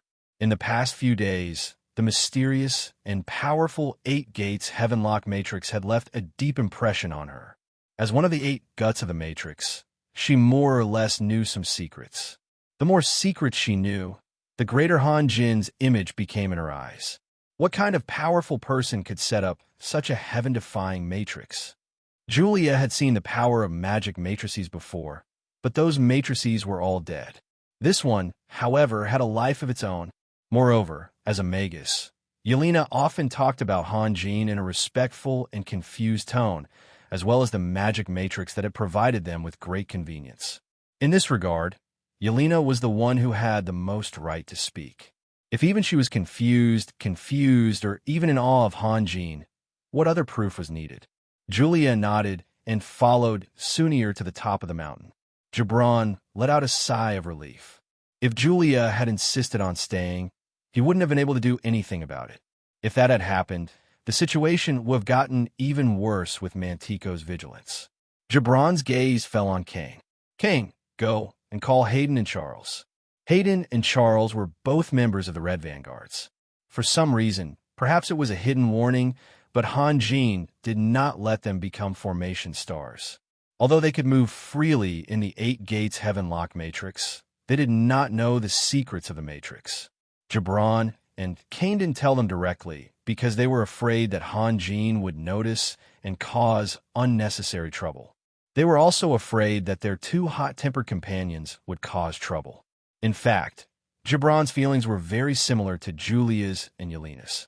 The more secrets they knew, the more time they spent in the 8 Gates Heavenlock Matrix, and the more respect they had for Han Jin, even though they didn't know that after becoming the Guts, Han Jin could kill them at any time. Why are you looking for them? They shouldn't be able to help us, right? Kane seemed a little hesitant. I just wanted the whole process to be more natural. Gibran said slowly. Also, tell Julia not to appear before Mantico pushes Edwina out, no matter what. After that, she can do whatever she wants. I won't interfere. Understood. Kane nodded and turned to walk back to the camp. It's our turn now. Gibran sighed softly. Mantico stood on the abyssal ghost snake's back, whispering something to Eva as he scanned his surroundings. He could faintly sense that there were countless pairs of eyes staring at him, but that was normal. It would be strange if those people hadn't noticed him by now. The abyssal ghost snake's enormous body suddenly stopped, and it let out a low growl. Its vicious eyes looked down at the people blocking its way, and the round, blood-red third eye on its forehead slowly opened. Gibran, it's you? Mantico said lazily. What? You don't recognize me? In comparison, Gibran's reaction was much colder. Ah, the Gibran I know is the one who likes to hide in the shadows. This Gibran who is standing here in broad daylight is indeed a stranger. Mantico smiled. Is there something you need? There's no point in talking nonsense between us. Gibran said. Mantico, it looks like you haven't given up yet. As if it had sensed Gibran's rude attitude, the abyssal ghost snake's growls grew louder and louder, but Gibran stood there fearlessly, his aura imposing. The abyssal ghost snakes cursed. I was indeed terrifying, but depended on the person. If it was a 7th or 8th grade professional, the curse would almost certainly hit, but if it was a 10th or top grade professional, the curse's chances of failure would be much higher. Someone as strong as Yelena could ignore the abyssal ghost snake's curse, unless her magic power and mental strength were exhausted. She had been nervous because she was worried that her companions would be hurt. Brother, quiet down, Mantico said with a smile. The abyssal ghost snake obediently stopped roaring, and Mantico pondered for a moment. Gibran, let's put that aside for now. I have a question, and I hope you can give me a clear answer. Speak, Gibran said coldly. As for whether I can give you an answer, that depends on my mood. Why are you helping them? What is your purpose? Are you trying to take the 3 dragon crystals for yourself, or... Mantico's pupils suddenly contracted, and he sighed. Looks like I don't have to ask. Yelena, Kane, Hayden, and Charles all appeared in front of them. The fact that their target was walking alone with the Red Vanguards made things very clear. Mantico, take your people and retreat. I can let bygones be bygones, and we can still be friends. Gibran's words were almost exactly the same as what the others had said to him that day. Edwina was in the enemy's hands, which obviously made him lose his confidence. But he added at the end, if you continue to be stubborn, then don't blame us for being rude. You've defeated many mercenaries in the past few days. The strength you've displayed is indeed shocking, but that's not enough reason for me to retreat. Mantico sneered. Finally, I have one more question. Do you really not want the 3 dragon crystals? Some things are far more important than dragon crystals, Gibran replied coldly. Such as friendship? Mantico laughed. Very well, Mr. Gibran. Let me test your loyalty to friendship. Before he could finish laughing, Mantico bent down and grabbed a person by the hair, forcibly lifting him up. There was a hint of pride in his laughter as he said, Allow me to make a grand introduction. This is a beautiful elf, a 10th grade ranger, Lady Edwina of the Red Vanguards. Wow, why are your eyes so wide? Gibran, Kane, and Yelena all looked shocked, as did Hayden and Charles. The more impatient Hayden couldn't help but rush over. Gibran extended his arm to block Hayden and said word by word, "Mantico, how dare you touch a member of the Red Vanguards?" Touch. Mantico narrowed his eyes as if he was thinking about the meaning of the word. He then twisted Edwina's head and carefully touched her face with his finger. "A move again, so what? You mother asterisk cur." Hayden couldn't help but curse.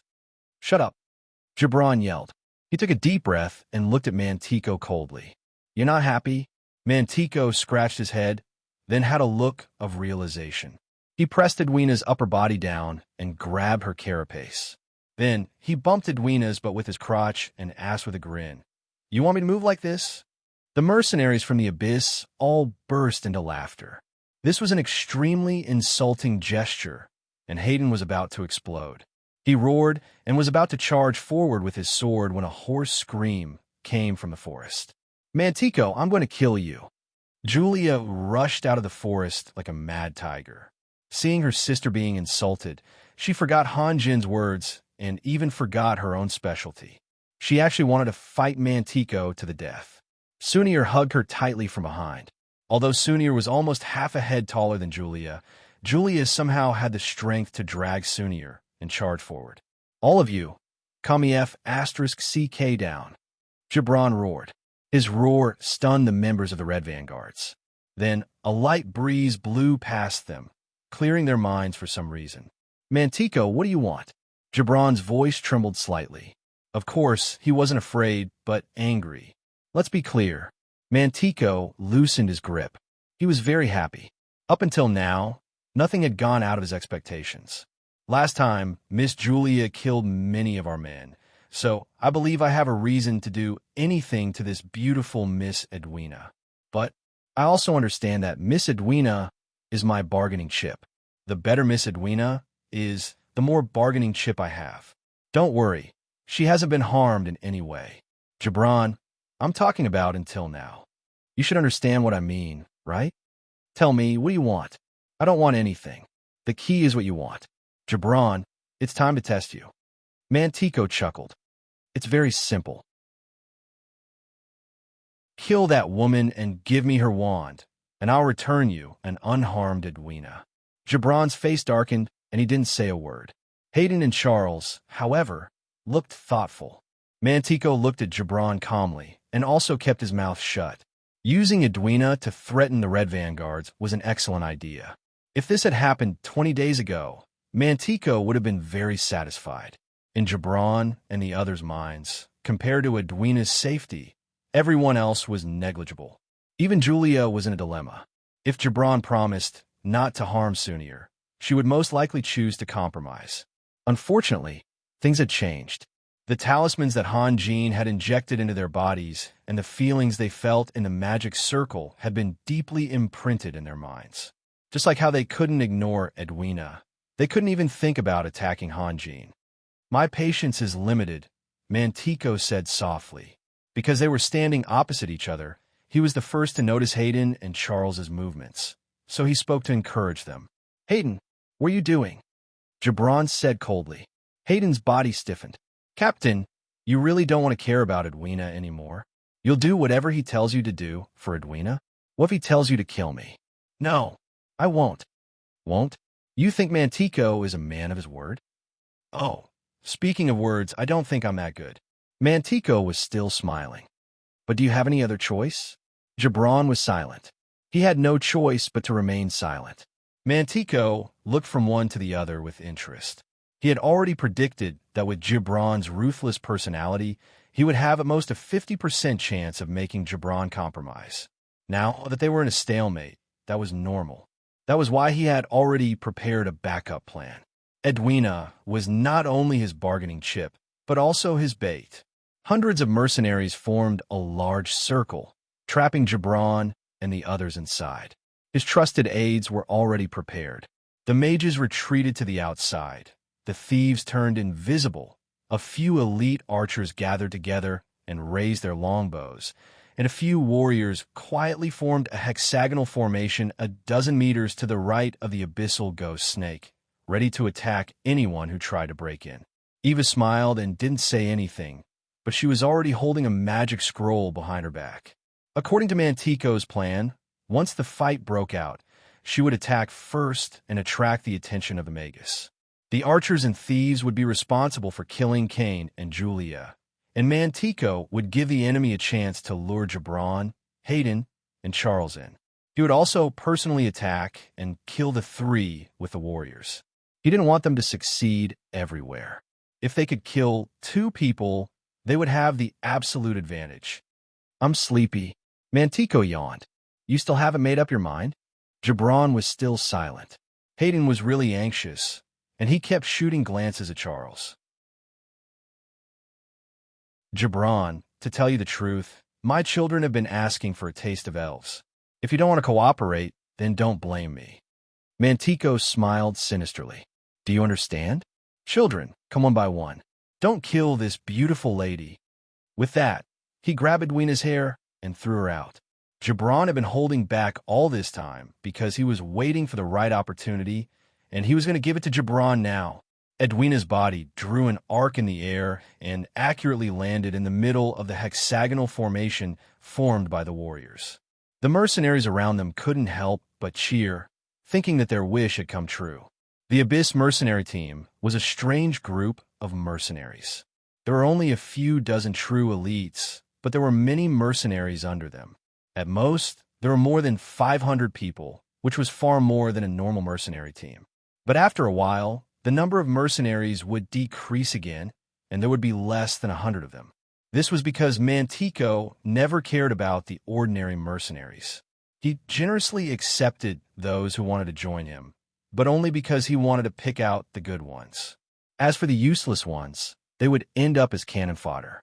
The muscles at the corner of Gibran's eyes twitched. He sensed the sinister look in Mantico's eyes, but he had no other choice. Edwina was out of Mantico's control, and this was his only chance. Gibran's body suddenly moved, and he dashed forward while forcefully activating his invisibility. Hayden and Charles didn't have time to think about Yelena, and they also shot out, one on the left and one on the right. At that moment, Han Jin, who was at the top of the mountain, suddenly opened his eyes. He clenched his left hand into a fist and released it, while his right hand quickly formed a spell. Dharma body, split light, and shadow. Go! A ball of light that came out of nowhere hit Edwina, and with a thunderous explosion, countless rays of light flew in all directions. Every ray of light turned into an Edwina, and they fell like raindrops. Every Edwina was real, and they smashed into the mercenaries below. In an instant, the area within a radius of several hundred meters was filled with Edwinas. Their postures were different. Some were lying on their backs, some were lying down, some were lying on their sides, and some were curled up. However, their hair, clothes, and even the ropes binding them were all the same. There were more than 20 Edwinas in the hexagonal formation formed by just a few warriors. This unimaginable scene stunned all the mercenaries. Mantico had just said that he would play them one by one, but now he couldn't even split 10 Edwinas between each person. Gusts of wind blew in their faces, and the first one to be stripped of their clothes wasn't any Edwina, but the endless forest. The flying leaves and broken branches even blocked the sky. A few of the stealthy thieves who had approached Cain screamed in pain. Leaves were such thin things, but when they hit them, it was like being hit by a heavy punch. The pain was unbearable. The messy broken branches were sharper than daggers, and they easily pierced through their leather armor and deeply into their bodies. Then, the abyssal ghost snake let out a deafening roar, and its body suddenly became even more bloated. Countless leaves stuck to its body, and its neck, which was as thick as a bucket, also swelled several times. It couldn't even see anything, let alone release the curse. It could only shake its head desperately, trying to get rid of the leaves. Although the 8 Gates Heavenlock matrix wasn't a killing matrix, it still had variations in attack and defense. In the past, Han Jin didn't have to do this because Yelena and the others were helping him, but now, it was time for the 8 Gates Heavenlock matrix to show its power. The hurricane blew faster and faster, and the layers of leaves and broken branches that danced in the wind blocked people's vision and blocked the light. It even made people feel as if they were walking in the night. They could see at most about 1 meter in front of them and could not see anything further than that. One mercenary after another was wrapped in leaves and finally turned into a rolling green ball. Then they were blown into the sky by the wind, and after flying a few dozen meters, they fell back down. The moment they touched the ground, the dense layers of leaves and branches all merged into the wind, and the people in the green ball fell heavily to the ground, bleeding profusely. Some fell to their deaths, while others were very strong and only suffered injuries. But before they could react, the leaves and branches flew in from all directions, wrapped them up again, and flew into the sky again. Gibran didn't expect the Matrix to have such a shocking change, and he couldn't help but stop. When he realized that the wind and the flying leaves and branches had no effect on him, he was about to join the battle when he heard a muffled shout from behind him, "Captain, save me!" Hayden and Charles were also among the people being attacked. At first, they were confident in their strength and didn't care at all. They released their protective combat power to disperse all the leaves and branches, but the leaves and branches seemed to have some kind of unknown attraction. No matter how far away they were or how much they were crushed by their combat power, they would fly back to where they came from. More and more leaves and branches surrounded them, and even occupied the whole space.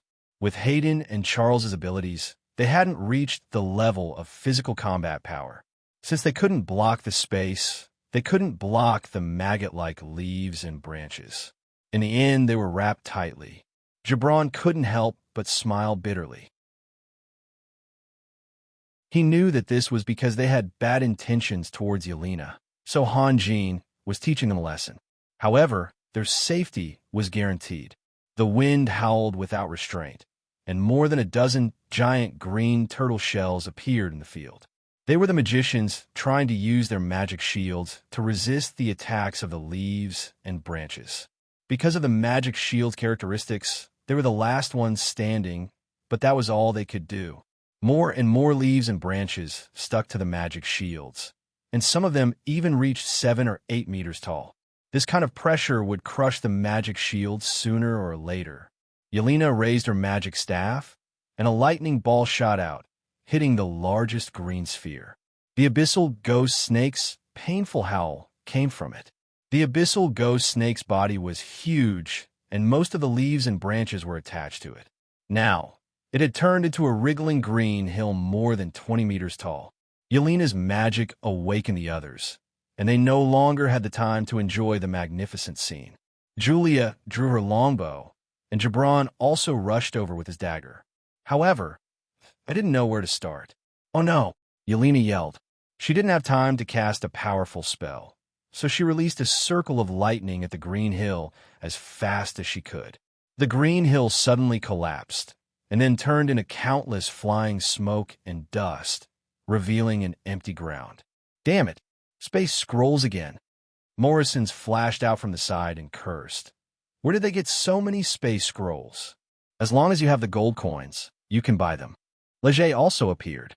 "Impossible." Yelena shook her head. "These aren't scrolls made by the magicians and alchemists of isolated Cliff City. I've seen them before. Their scrolls can only take away 20 people at most. How could they take the abyssal ghost snake with them?"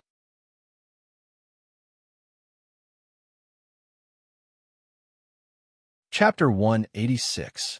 Autumn had just entered, and the leaves had yet to fall, but the forest within 10 miles of the camp had already become bare. It was especially eye-catching in the vast sea of trees. Ever since Han Jin fully activated the 8 gates Heavenlock Matrix, the surging hurricane hadn't stopped.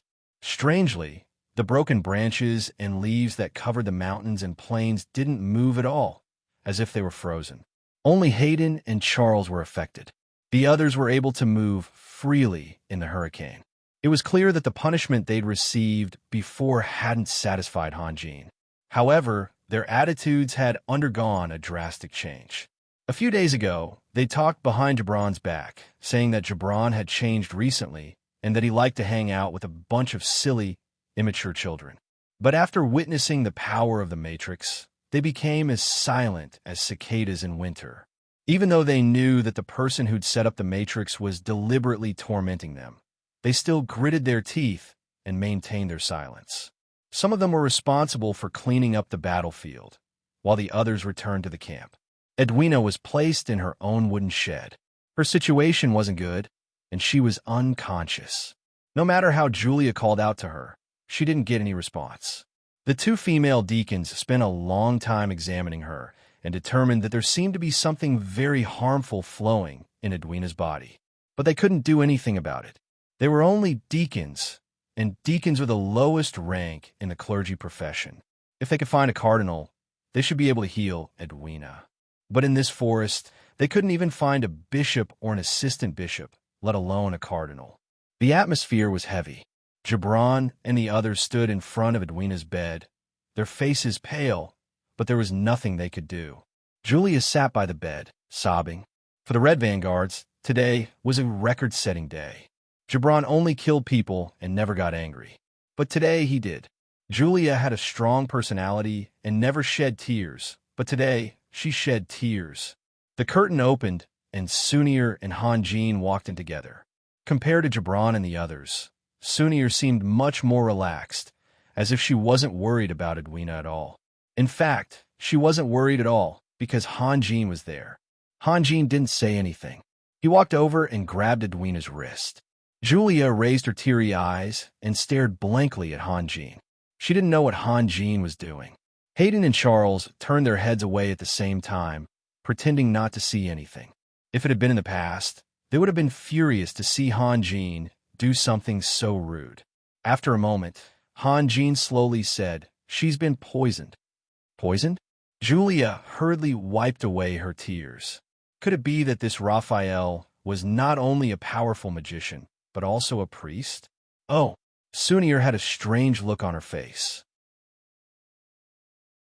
She wasn't surprised that Hanjin was able to tell the cause of Edwina's illness with just a touch, but that Hanjin hadn't started treating Edwina yet. At that moment, her trust in Hanjin was even greater than her confidence in Hanjin. "Raphael, do you need anything else? Poison? What kind of poison?" Julia asked anxiously.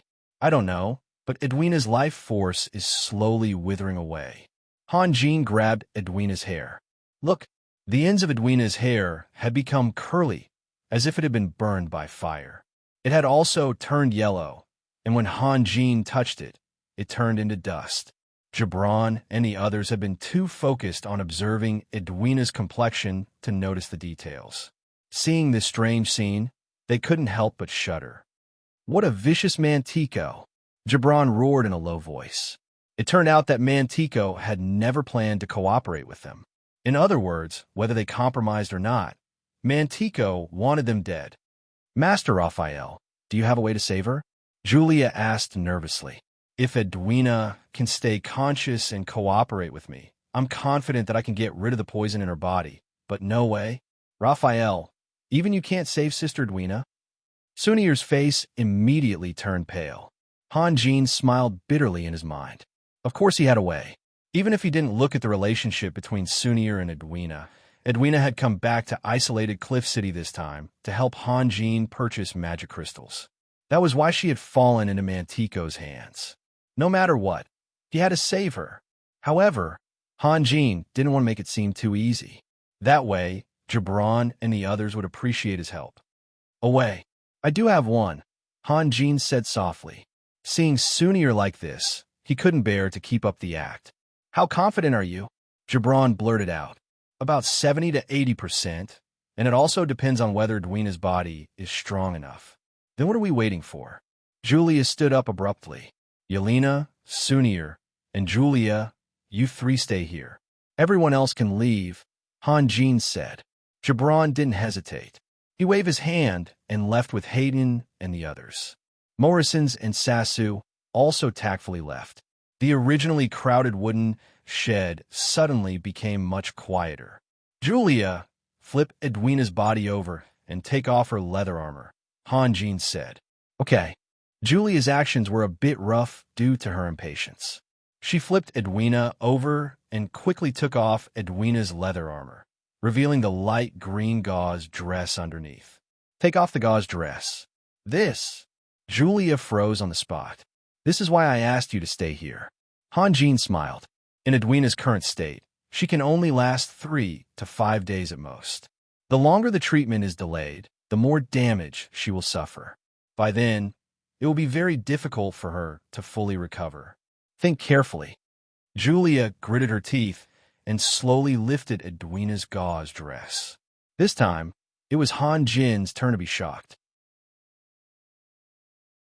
Sometimes, a person's judgment would be affected by their subconscious. Han Jin thought that Edwina would be wearing underwear underneath, but after taking off the dress, there was only a thin layer of underwear underneath. It didn't cover anything at all. Han Jin could even clearly see Edwina's cleavage. This should be enough, right? Julia said with her head lowered. Han Jin calmed himself down. If he had known this would happen, he would have thought of something else to avoid the awkwardness. However, he couldn't explain himself now. That would only arouse suspicion. Han Jin quickly formed a seal and hit Edwina's body with one spell after another. He then shouted, "Rise!" Following Han Jin's gesture, Edwina's body slowly rose into the air and stopped there. Han Jin's index finger moved slightly, and Edwina's right arm also moved slightly, as if the two were connected by something. In the next moment, Han Jin's fingers quickly extended and contracted, as if he was playing an exciting song. Edwina's movements became more and more intense. Her firm and round arms kept swinging, and her light brown hair danced in the wind. Under that almost non-existent underwear, waves of seductive buttocks rose and fell. Fortunately, there was no one in front of Edwina. From a psychological point of view, a half-naked woman was far more attractive than a completely naked woman, and Edwina was just like that.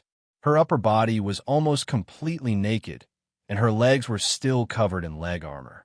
At the bottom, she wore a pair of exquisitely made combat boots.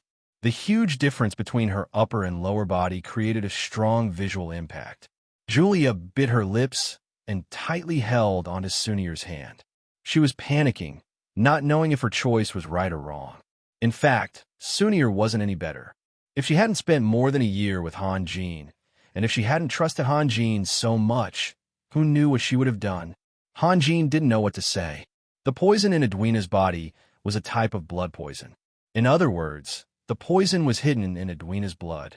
Right now, Edwina's blood flow was extremely slow, which severely affected the functions of every part of her body.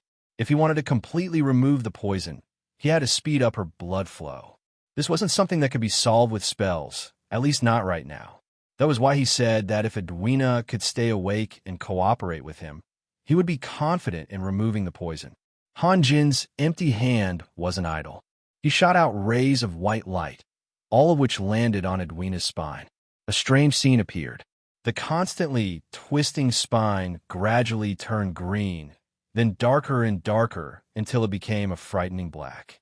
Black threads spread out from the spine like a spider web, finally covering Edwina's entire back. The dense threads looked extremely ugly, and Julia and Sunir couldn't help but widen their eyes. At this moment, Julia really believed Han Jin's words. That's right, it was a type of poison. Han Jin's casting of spells became more and more hurried. Suddenly, he paused. With a light wave of his arm, a sharp sound rang out in the room. 2 bloody intersecting lines appeared on Edwina's back. Actually, this sort of thing should have been done by an assistant, but it would have taken a long time to explain. Han Jin didn't have the energy to do so, so he had to do it himself. Julia let out a scream. Sunir hurriedly grabbed Julia's hand, indicating that she shouldn't disturb Han Jin. "Julia, are you okay?" Gibran asked nervously from outside. "I'm fine." Julia realized that her attitude towards Gibran was a bit off, so she hurriedly added, "That's none of your business." Sticky black liquid flowed out of the wounds, flowing down her back. When it reached Edwina's buttocks, it didn't even drip down before splashing everywhere due to Edwina's violent movements. Sunir and the others knew that it was poison, so they all carefully moved to the side. The wounds on Edwina's back were shocking.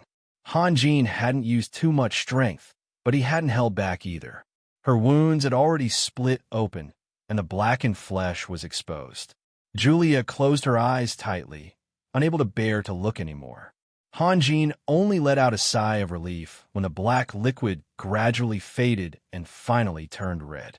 Following his hand gesture, Edwina slowly descended from the air and lay on her stomach on the bed. Sunir, use water to clean Edwina's back. You have to clean it. Okay. Sunir responded and hurriedly rushed out. When she reached the door, she stopped and shouted, "Get out of the way, all of you." There were sounds of footsteps outside the straw curtain. Sunir opened the curtain a crack, and after making sure that no one could see inside, she strode out. Not long after, Sunir rushed in with 2 water bags.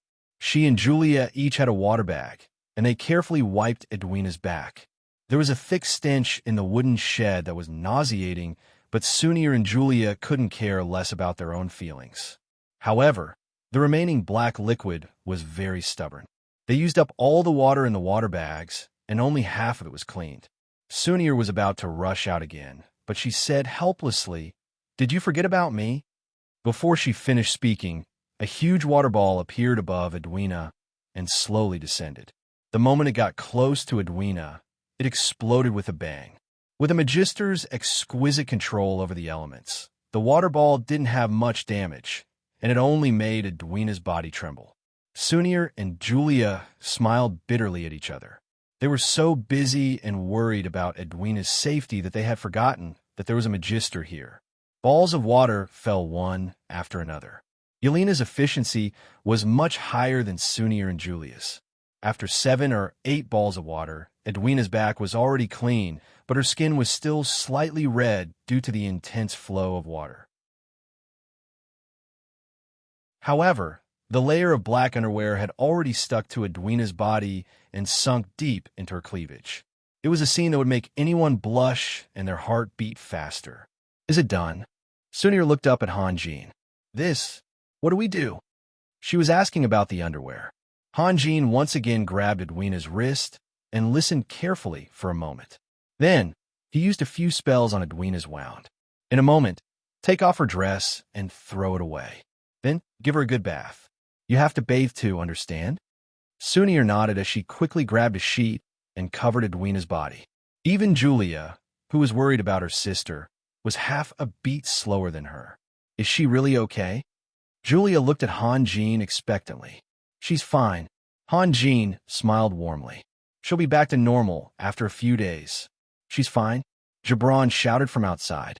Obviously, he had been listening to what was going on inside. "Can I come in?" "Yes." Hanjin made the decision for Julia.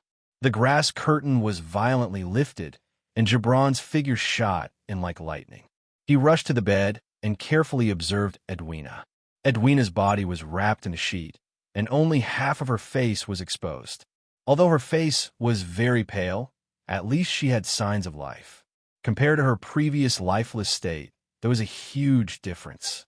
Smelling the disgusting smell in the shed, Gibran was sure that the poison in Edwina's body had been removed. Gibran's expression became very solemn. His gaze fell on Hanjin, and then he bowed deeply. He didn't say any words of thanks, but at this time, action spoke louder than words. Morrison's, Sisu, and the others who followed him and were looking at Gibran. When they were in isolated Cliff City, the Red Vanguards were so arrogant. They, including most of the mercenaries, could only stand in the distance and admire them. How long had it been since then? In less than a year, they were already qualified to fight side by side with the Red Vanguards. And now, Gibran was even bowing to them. Morrison's and Sasu had mixed feelings. I respectfully recommend the Lonely Swordsman's new book, The Army of Tigers and Wolves. If you like military literature, don't worry about it. The previous book, Becoming a Warlord in the Three Kingdoms, is a guarantee of quality.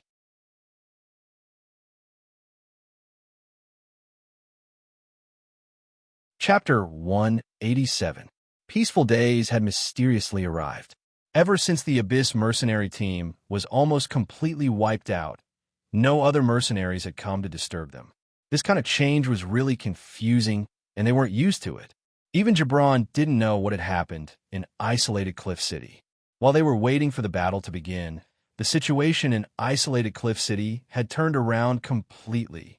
Mantico only took Eva and escaped back to isolated Cliff City, then went to find Dwight Steele of the Dragon Singer mercenary team.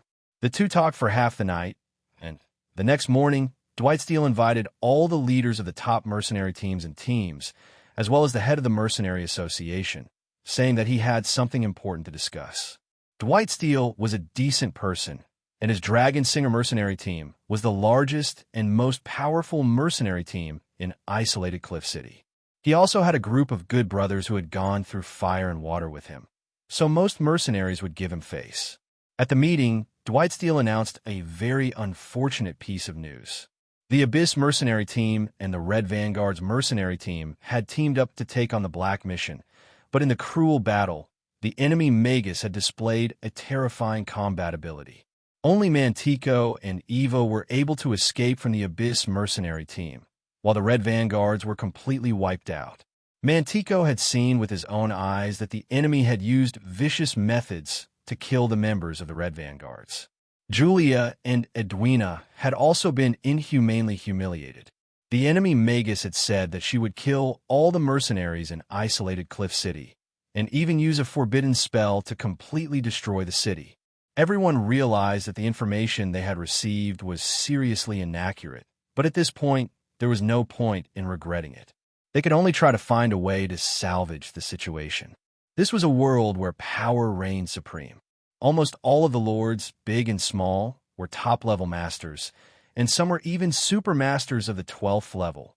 If they didn't know how to fight, there would naturally be people who knew how to fight. If they didn't have money, there would naturally be merchants who would help them. If they didn't know how to deal with politics, there would naturally be people who knew how to deal with it. If they weren't ruthless enough, indecisive, or didn't know the ways of the world, there would naturally be smart people who would help them. As long as they had enough power, they would have everything. For example, although Dismark and Zagund were sworn enemies, their experiences were somewhat similar. Dismark was originally an illegitimate child and wasn't valued at all, but after he became a top-level master, the people who belonged to his brother's and younger brother's sphere of influence all drew close to him, and in the end, he took over the ruling power almost without shedding a drop of blood. Zagund was an orphan, and even he didn't know who his parents were or where they were. Because he was a dark druid, he was treated with hostility wherever he went. The world was so big, but there was no place for him to stand in. In the end, he was forced to go to the Abyss world alone, and after a year, he returned to the surface with countless soldiers and established his own principality.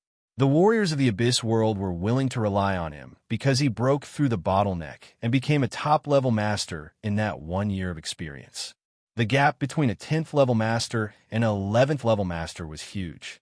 The former still maintained a conventional fighting style, while the latter had mastered high-end attack power. Facing the raging fire of the magic crystal cannons, ignoring hundreds of conventional magic attacks and long-range attacks, advancing bravely and unstoppably. Facing the magic crystal cannon's raging fire, one person, one spell, could easily destroy a fortress's entire defense system. Roaring and fighting in the midst of a dragon breath that could melt steel. Releasing a finger slightly, one could silently kill a powerhouse thousands of meters away, or even tens of thousands of meters away. One pitiful sigh could revive a dying person's vitality. These were all things that only a top-level powerhouse could do. In every battle that concerned the future of countless people, there would always be the figure of a top-level master.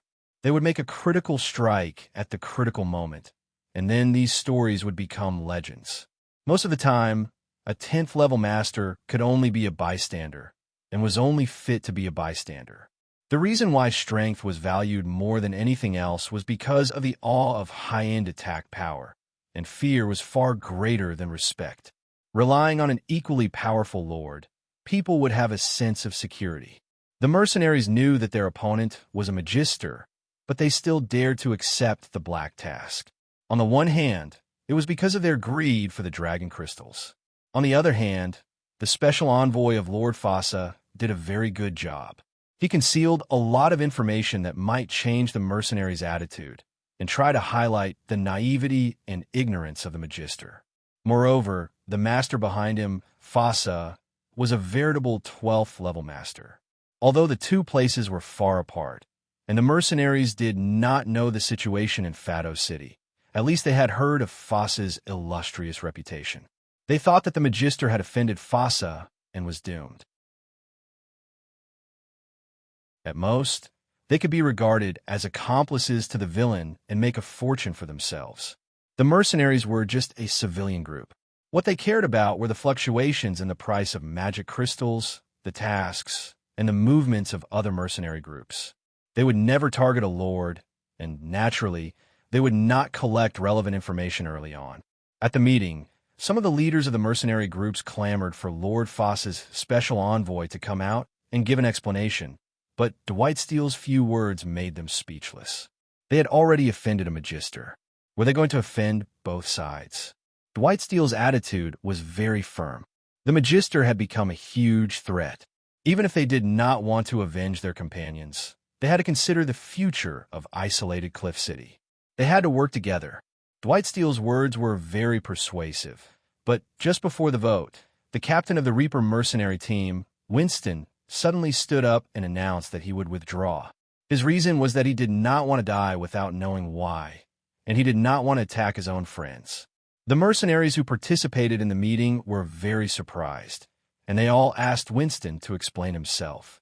Winston reluctantly explained a few words, but what he threw out was a bombshell. Winston said that attacking a group consisting of a dragon slayer and a magister was no different from suicide, and that the dragon slayer was his friend. Winston also said that the magister was the daughter of Lord Fossa's archenemy, Grand Duke Solomon of the Capital of Elements. Winston finally said that Grand Duke Solomon knew what had happened in isolated Cliff City and was extremely angry. Now, Solomon's second son, Edison, had already brought people to isolated Cliff City. Because the Reaper mercenary team had accepted the mission issued by the vice principal of God's Language Magic Academy, they had left a good impression on each other. Therefore, after entering the city, they found the Reaper mercenary team and were now in the Reaper mercenary team's base. Winston's attitude was even more resolute than Dwight Steele's. His mission was to protect those people, and no matter what the situation was, he had to complete the mission, even if it meant starting a war with anyone. Winston's words caused an uproar in the meeting room. The pale-faced Mantico didn't say a word. In fact, he believed more than anyone that there was a dragon slayer among those people. Some of the smarter mercenaries began to calculate the losses they had suffered in the past few days, and the person in charge of the Mercenary Association also announced some things. When they added up all the information they had, they came up with a shocking result. Because of this black mission, isolated Cliff City had lost almost 1,000 mercenaries, including many high-ranking ones. This was only the number they knew. The mercenaries who had accepted the black mission and never returned, and the ones who wanted to take advantage of the situation or sneak and were impossible to calculate. Who knew how many of them there were? Dwight Steele was extremely shocked and immediately announced that the meeting would be suspended and reconvened in the afternoon. He then tried his best to persuade Winston to stay, as well as a few other powerful mercenary leaders, and they all walked into the secret room. No one knew what they talked about, but the meeting in the afternoon ended without a conclusion. Mantico was also asked to leave the Dragon Singer mercenary group's base. It was said that Dwight Steele's subordinates had been rather rude to him. This news quickly spread throughout isolated Cliff City, and the once popular black mission suddenly became the most unpopular one. Dragon crystals were precious, but it was better to stay alive to enjoy the fruits of their labor. Rather than fight a dragon slayer and a magus, it was better to go find a giant dragon. The Abyss mercenary team, the Red Vanguard team, the Forest Tigers, and so on, were all cruel examples. Sylvia's original home was guarded by hundreds of mercenaries every day, hoping that Sylvia or Morrison's would suddenly appear, but in the short span of one afternoon, they all scattered like birds and beasts. If Sylvia appeared in the city right now, she would definitely become the target of countless mercenaries. The Mercenary Association also began to study the contracts signed by Sylvia. According to the rules, since Sylvia hadn't appeared to cancel the mission, it meant that the mission had failed. They should confiscate Sylvia's property and give it to the merchants who had suffered losses. But rules were dead, and people were alive. Even if those unlucky merchants could be revived and returned to isolated Cliff City, they might not be able to get anything back.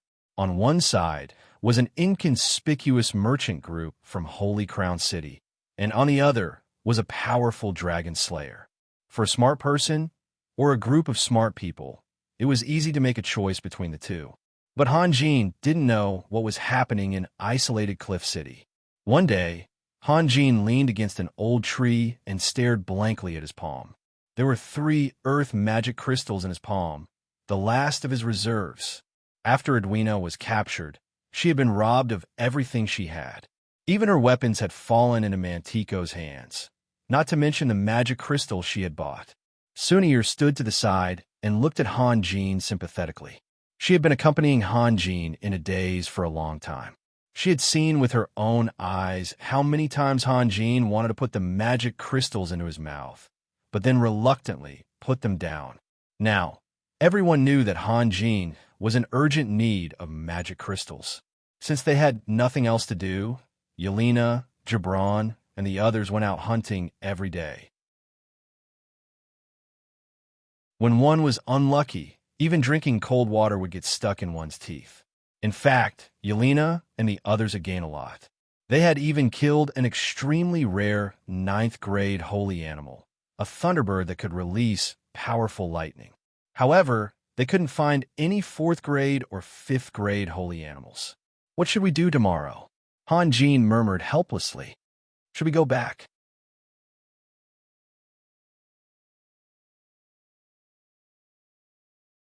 Chapter 188. With a flash of white light, Han Jin and the others appeared in the open space. Their formation quickly changed. Morrison's was in the front, Leger was at the back, and Han Jin, Sunir, and Yelena were in the middle. Out of instinct, magic detection rings flashed in all directions, covering an area of almost 100 meters in an instant. The expressions of the dozen or so mercenaries guarding the teleportation coordinates changed, and they gripped their weapons tightly. It was strictly forbidden to cast spells near the teleportation magic array and the coordinates. The fluctuating mana fluctuations could affect the teleportation magic array and the coordinates, and could even cause deviations. This was common sense. Unless someone was deliberately causing trouble, under normal circumstances, no one would cast spells near the teleportation magic array. The mercenaries' duty was to monitor such phenomena and severely punish the troublemakers. However, when they saw the person who cast the spell, they stopped in their tracks and looked at each other. Then, they dispersed at the same time, as if nothing had happened. In the past 2 months, the Black Mission had been the hottest topic in isolated Cliff City. Even if they didn't know the appearance of the target, they should at least recognize the strange-looking magic staff. Were they crazy? Punishing a magus? Morrison's carried his giant sword and coldly looked at the mercenaries. They had shown a certain degree of hostility just now. The facts proved that the rules were not set in stone, and sometimes responsibility had to be ignored. The mercenaries were either looking up at the sky, looking down at the earth, or fervently chatting with each other. However, no one looked back at Morrison's. Chipango snorted and was the first to walk out. Ever since that night, Chipango knew that he had made a terrible enemy, so he made up his mind and decided to join Han Jin. Han Jin didn't treat him badly. During cultivation, Chipango, like Sisu, Leger, and the others, enjoyed the blessing of the charm of spirit refreshment. Han Jin set up the 8 gates Heavenlock matrix and let Chipango be the main star of the 128 formation stars. Chipango was in charge of commanding the Magi. Especially the latter, the feeling of being put in an important position made Chipango even more loyal. He also knew that he was different from Morrison's and the others. Morrison's and the others were Han Jin's friends and core members, while he was at most a second-string member. Therefore, whenever he saw an opportunity, he would grab it to show off. When Han Jin and the others slowly walked out of one coordinate, Gibran and the Red Vanguards walked out from another coordinate. The two teams naturally merged together. Hayden and another warrior, Charles, guarded the sides. Gibran and Leger walked side by side, while Julia and Edwina walked behind Han Jin. The square in front of the Mercenary Association was bustling as usual. There was a sea of people. A few days ago, many mercenaries had focused their attention on the Black mission and neglected the other regular missions. As a result, the price of magic crystals as a whole rose a little, artificially creating a golden trading season. In fact, Han Jin and the others had only encountered a small number of mercenaries. The Terrashaw Mountains were too big, and finding a group of people was no different from finding a needle in a haystack. Only a few unlucky mercenaries had gotten into trouble with them. Most of the mercenaries had wandered around the forest for a month in vain and ended up empty-handed. Of course, compared to those who had lost their lives, they were undoubtedly luckier. Han Jin's team approached the square, and the noisy crowd suddenly quieted down. Everyone's eyes were focused on one another. Some were shocked, some were frightened, some were envious, and some were confused. Yelena's characteristics were too obvious. As long as one wasn't blind, they would know what had happened. But weren't the Red Vanguards wiped out? How did they get together? "Brother, please make way," Chipango shouted. With a crash, the crowd parted to both sides, creating a straight road. Looking from above, the crowd in the square was like a big cake that had been cut in half by a sharp knife. Han Jin was a little confused because there were countless people looking at him. However, when he looked away, those people would look away in horror. What's going on? Do I look like a scourge or a beast? All Han Jin knew was that after breaking through the hidden gate, his temperament had changed tremendously. Of course, these changes didn't happen overnight, so Sunir and the others who were with him every day weren't surprised. For those who saw Han Jin for the first time, they could clearly feel the sharpness of Han Jin. Moreover, Han Jin was walking in a position where he was surrounded by stars. On his right was Sunir, and on his left was Yelena. Other than the Dragon Slayer, who else was qualified to have a Magister by their side? Soon, Han Jin and the others walked across the square. It wasn't until their figures disappeared in the distance that the mercenaries became lively again. They talked enthusiastically with each other, and the main topic was naturally Han Jin. Not only because of Han Jin's strength, but also because Han Jin was too young. Han Jin was also relieved. Although Gibran had said that the chances of a battle in isolated Cliff City were very small, the value of 3 dragon crystals was enough to make people go crazy. They had to be on high alert, ready to deal with any accidents at any time. "Put it away. It's too conspicuous," Han Jin said softly. "Let's find a hotel to rest first, and then go to the Mercenary Association at night." Yelena smiled and put the magic wand into her space ring. In fact, she could have put away earlier, but she deliberately exposed herself just to test the attitude of the mercenaries in the city. At this moment, Morrison suddenly exclaimed and stopped. Everyone followed Morrison's gaze and saw 2 groups of people confronting each other in an alley. One of the groups was the Reaper mercenary team that Han Jin and the others had dealt with before. Han Jin's impression of these people was not bad. At least their attitude was more sincere. At this time, the Reaper mercenary team also noticed Han Jin and the others and suddenly showed a shocked expression. The mercenary named Saxon even walked over to Han Jin in surprise. Han Jin smiled and greeted them with Morrison's and the others. Although he didn't want to cause trouble here, he couldn't just ignore them. After all, the Reaper mercenary team was quite strong, and he should help them if he could. Maybe in the future, he would also need their help. Yelena stood still. She didn't have a good impression of these mercenaries. Without them, Scott wouldn't have found her. "I thought you guys wouldn't come back," Saxon said with a big laugh. Morrison's laughed and said, "How could that be? You still owe me wine. How could I not come back?" "No problem. We'll go as soon as we're done here." Han Jin's eyes met with the captain of the Reaper mercenary team, Winston. Winston smiled and said, "Last time we were in a hurry. This time we must drink with you guys as an apology." Han Jin smiled and nodded. "You don't have to be so polite. What happened last time wasn't your fault. The group of people confronting the Reaper mercenary team suddenly became restless. The leading warrior sneered and said, "So you still have helpers? I say, Winston, why did you suddenly become so bold?" Winston's face became serious. "Don't talk nonsense. They are our friends and have nothing to do with this," the warrior said coldly. "Then let them go quickly. I'm telling you, Winston, if you don't give me an explanation today, you won't even be able to eat in the future, let alone drink." A thief walked out from the mercenaries and stood in front of Han Jin and the others. "Go do what you're supposed to do. Don't be an eyesore here." Han Jin glanced at the badge on the thief's chest. It was a 6th-grade thief. He wanted to laugh. After killing his way back from the World of Warcraft forest, he hadn't seen such an ignorant person in a long time. Seeing that someone was provoking them, Gibran and the others walked up. Sasu said to Leger with a smile, "Did you hear that? They asked you to go do what you're supposed to do. Why aren't you leaving?" Leger smiled and turned to Morrison's. "I'm talking to you. Why aren't you leaving? That's a 6th-grade thief. Do you want to stay here and wait for death?" Morrison's had always been a person who liked to see the world in chaos. Seeing that they had started to mess around, he immediately wanted to continue the game. However, when he turned around and saw Sunir, he quickly swallowed his words. Looking to the side, he saw Han Jin, and then to the side, he saw Yelena. Morrison's had always lived by the principle of life. After swallowing his words 3 times in a row, Morrison's felt very conflicted. "Get out of here!" Morrison's yelled at the thief. He could only vent his anger on this person. The thief's face changed, and he sneered. "I'm giving you face, but you don't want it. You're asking for death."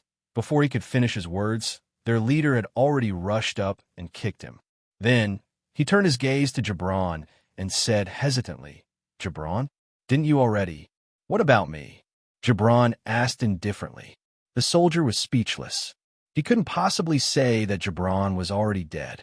He looked at Gibran, then turned his head to look at Winston, his expression changing constantly.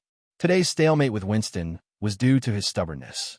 Otherwise, he wouldn't have the face to wander around isolated Cliff City. Now that Gibran had joined the fray, this wasn't something he could handle. Moreover, there were some people on the other side that he felt vaguely familiar but couldn't figure out.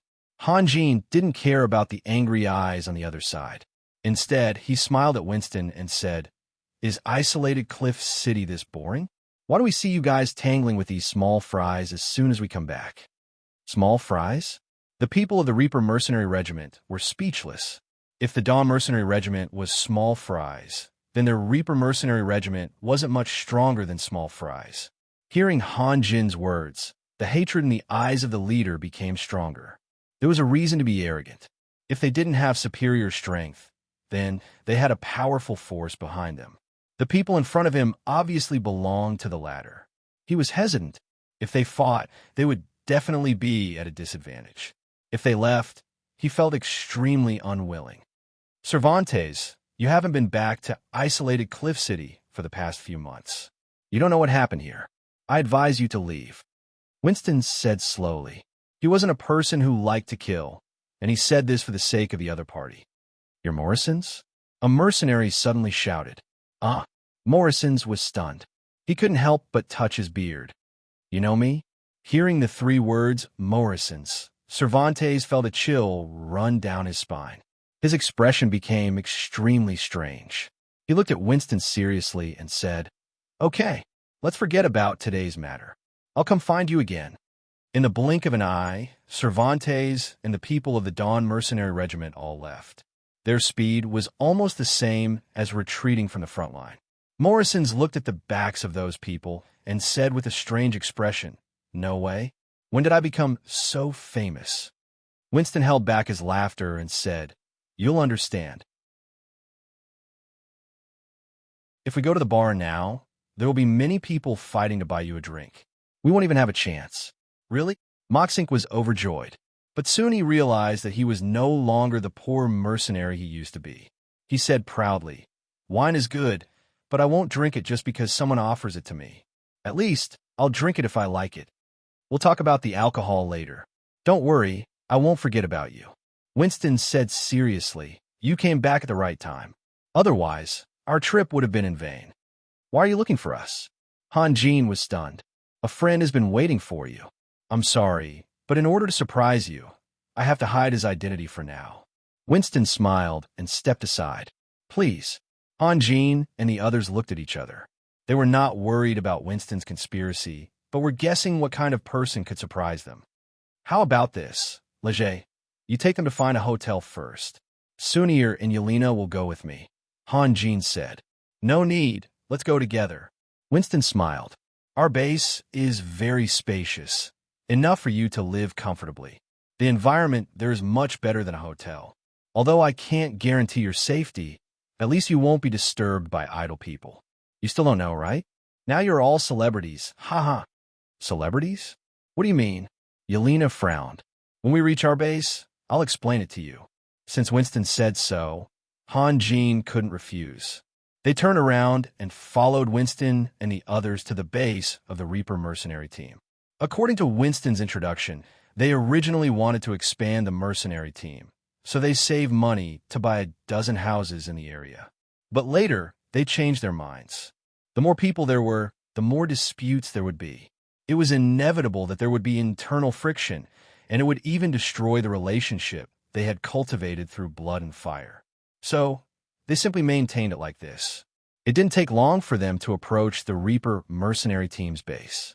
Behind the conspicuous black door, someone was talking about something. Yelena's expression suddenly changed.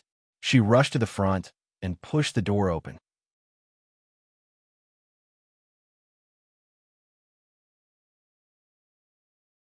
Chapter 189. The door opened, revealing a spacious courtyard. Inside, 7 or 8 people were standing around a table, talking about something. When they heard the sound, they all turned around at the same time. When they saw Yelena, they were all surprised and happy. Second brother.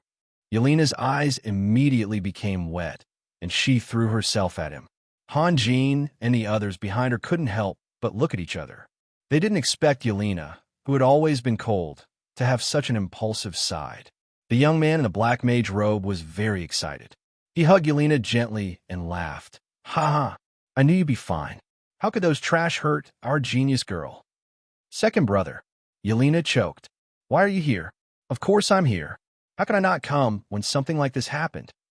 When a reason was mentioned, the young man in the black mage robe showed an angry expression. Father actually suppressed this matter. If it wasn't for Gale secretly telling me, I still wouldn't know anything. Uncle Gale. Yelena was stunned. Miss. Following the voice, a skinny old man in his 60s walked out of the house. He looked to be in high spirits. You? Why are you here? When Yelena saw the old man, she was even more shocked and used honorifics. In her impression, Major Domo Gale had never left his father's side. He was like her father's most loyal shadow. Second young master has never gone out alone. I was really worried, so I had to secretly follow him. The old man showed a helpless smile. Yelena, let me introduce you. The young man in the black mage robe stepped aside. This is Nildak, and this is Myron. You are from the Eagle Guard? In fact, Yelena didn't need Edison's introduction. She already recognized the almost identical standard magic armor on the two men. Yes, miss. The two soldiers replied respectfully. Second brother, why did you bring the Eagle Guard with you? Yelena asked, stuttering. Actually, we used to be enemies.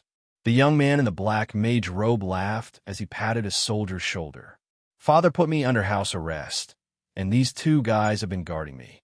Damn it, they didn't give me any face and wouldn't let me out no matter what. However, after I learned about your situation, I talked to them patiently for a whole night. Under my righteous call, they are willing to come to isolated Cliff City with me. Second brother, Yelena sighed weakly. What's wrong? The young man in the black mage robe seemed very surprised. Han Jin and the others had been carefully observing the other party. The butler named Gale and the two warriors had a graceful bearing, and their expressions were neither servile nor overbearing. Obviously, they were not ordinary people. Would such characters be inspired by a few words and risk betraying Grand Duke Solomon? leaving their families behind to follow that young man to isolated Cliff City? Absolutely impossible. Because this was a provocation to Grand Duke Solomon's authority and even a subversion. It was too naive to be complacent about this kind of thing. Hanjin and the others didn't understand why Grand Duke Solomon's attitude toward his two sons was so different. Now, he had vaguely grasped some clues. It should be that these two sons were two completely different people in terms of their conduct, temperament, and even mentality. At the very least, Grand Duke Solomon did not think that his second son had the qualifications to inherit his duchy. "I'm too lazy to talk to you." Yelena rolled her eyes at the young man, and her eyes suddenly fell on Butler Gale. "Uncle Gale," the old man shuddered and hurriedly waved his hand. "Miss, please don't be like this. Just call me by my name." "Uncle Gale, why are you so nervous?" Yelena blinked her big eyes. "Are you hiding something good on you?" Hearing Yelena's words, Gale became even more nervous. He forced a smile and said, "Miss, don't you know my family background? How could I have anything good?" Edison laughed and said, "Don't make things difficult for Butler Gale. You don't know how anxious we were. Fortunately, you came back. If you didn't come back, we would have gone into the Terasham Mountains to look for you. It should be said that you were lucky that I stopped you. Otherwise, second young master, you would have already plunged into the mountains." Even though Edison had just helped him out, Gale didn't seem to appreciate it. Edison's expression was a bit awkward. "I was in a hurry." Yelena was obviously on her second brother's side. She hugged Edison's arm and wrinkled her nose at Gale. "This shows that second brother cares about me." Hanjin and the others opened their mouths wide and stared at Yelena in shock. Who would have thought that Yelena could be so cheerful? Looking at Yelena, snuggling up to Edison like a little bird, Morrison's couldn't believe his eyes. Was this still the ice magus they knew? In fact, this was very normal. Yelena was an ice beauty in the academy because she was tired of being harassed by others. If she had to wear a mask in front of her family, her life would be too boring. Moreover, she was a proud girl. Except for her high and mighty father who never pretended to be nice and her hypocritical big brother, everyone doted on her and took care of her. Beside her were her blood-related relatives, and behind her were her companions who had gone through life and death together. There was nothing she couldn't let go of. Edison's gaze fell on Hanjin and the others. He asked Yelena, "Are they your friends?" Only then did Yelena remember that Hanjin and the others had been following them. Thinking that the scene just now had been seen by others, she couldn't help but blush. She didn't dare to look at Hanjin and said to Edison, "It's all thanks to them. Otherwise, I wouldn't have been able to see second brother." Edison immediately bowed to Hanjin and the others with a solemn expression. "Thank you for taking care of my sister along the way. If you need me, Edison, in the future, let me know and I'll be there." Hanjin smiled and didn't return the bow. He just waved his hand. "You don't have to be so polite. Since we're friends, you don't have to be so formal." Hanjin's attitude was normal in the eyes of the Reaper mercenary group. Let a dragon slayer return the bow? It would only be possible if the Grand Duke of the Capital of Elements came in person. As for Morrison's and the others who had been with Hanjin, as well as Gibran and the others from the Red Vanguards, they had long been accustomed to Hanjin's strength and didn't feel anything wrong. However, the people around Edison were very angry. Firstly, they didn't know how important Hanjin's role in this incident was. Secondly, Hanjin was too young to be taken seriously. A man wearing a fighter's badge said coldly, "What arrogance! Do you know who the person standing in front of you is? Our young master is from the Capital of Elements." Before he could finish his words, his mouth was covered by the person next to him. It was Scott, the vice dean of the God's Language Magic Academy. Scott was so scared that he broke out in a cold sweat. Hanjin's unscrupulous behavior and the mysterious little fireball had left an indelible impression in his mind. Who knew what would happen if he angered this dragon slayer? Edison looked at the fighter reproachfully and said to Hanjin, "These guys are used to being domineering. Don't worry about him."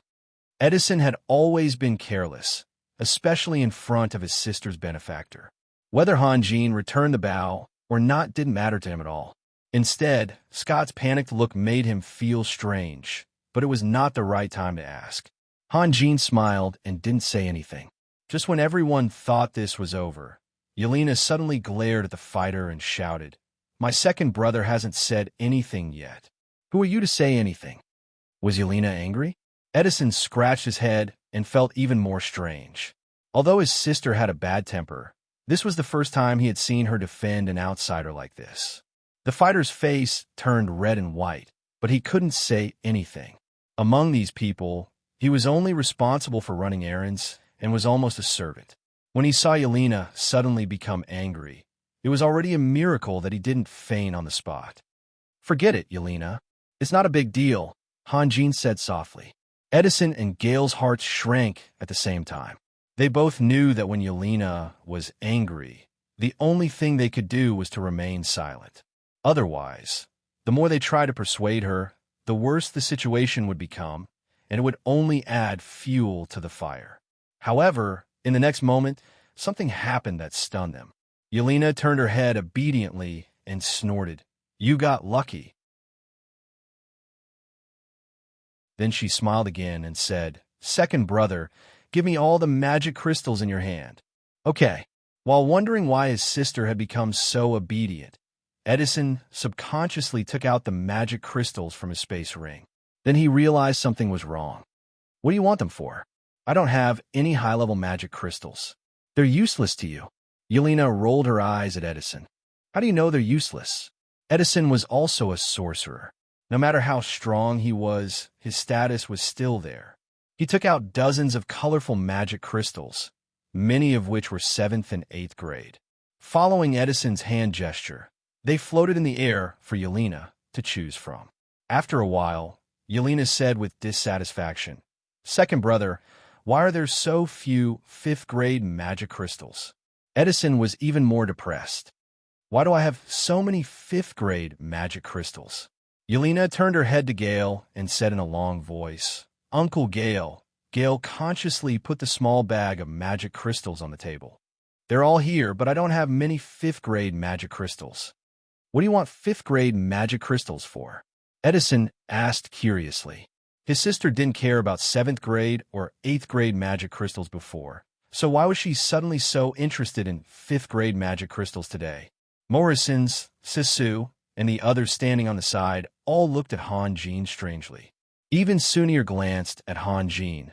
The meaning in her eyes was self-evident. Noticing the gazes of the people around him, Han Jin smiled bitterly in his heart. When did this girl start to care about him so much? Thinking of this, he couldn't help but look at Sunir with a guilty conscience, and met Sunir's half-smiling eyes. To be continued. If you want to know what will happen next, please go to www.chidian.com. There are more chapters. Support the author. Support the original reading.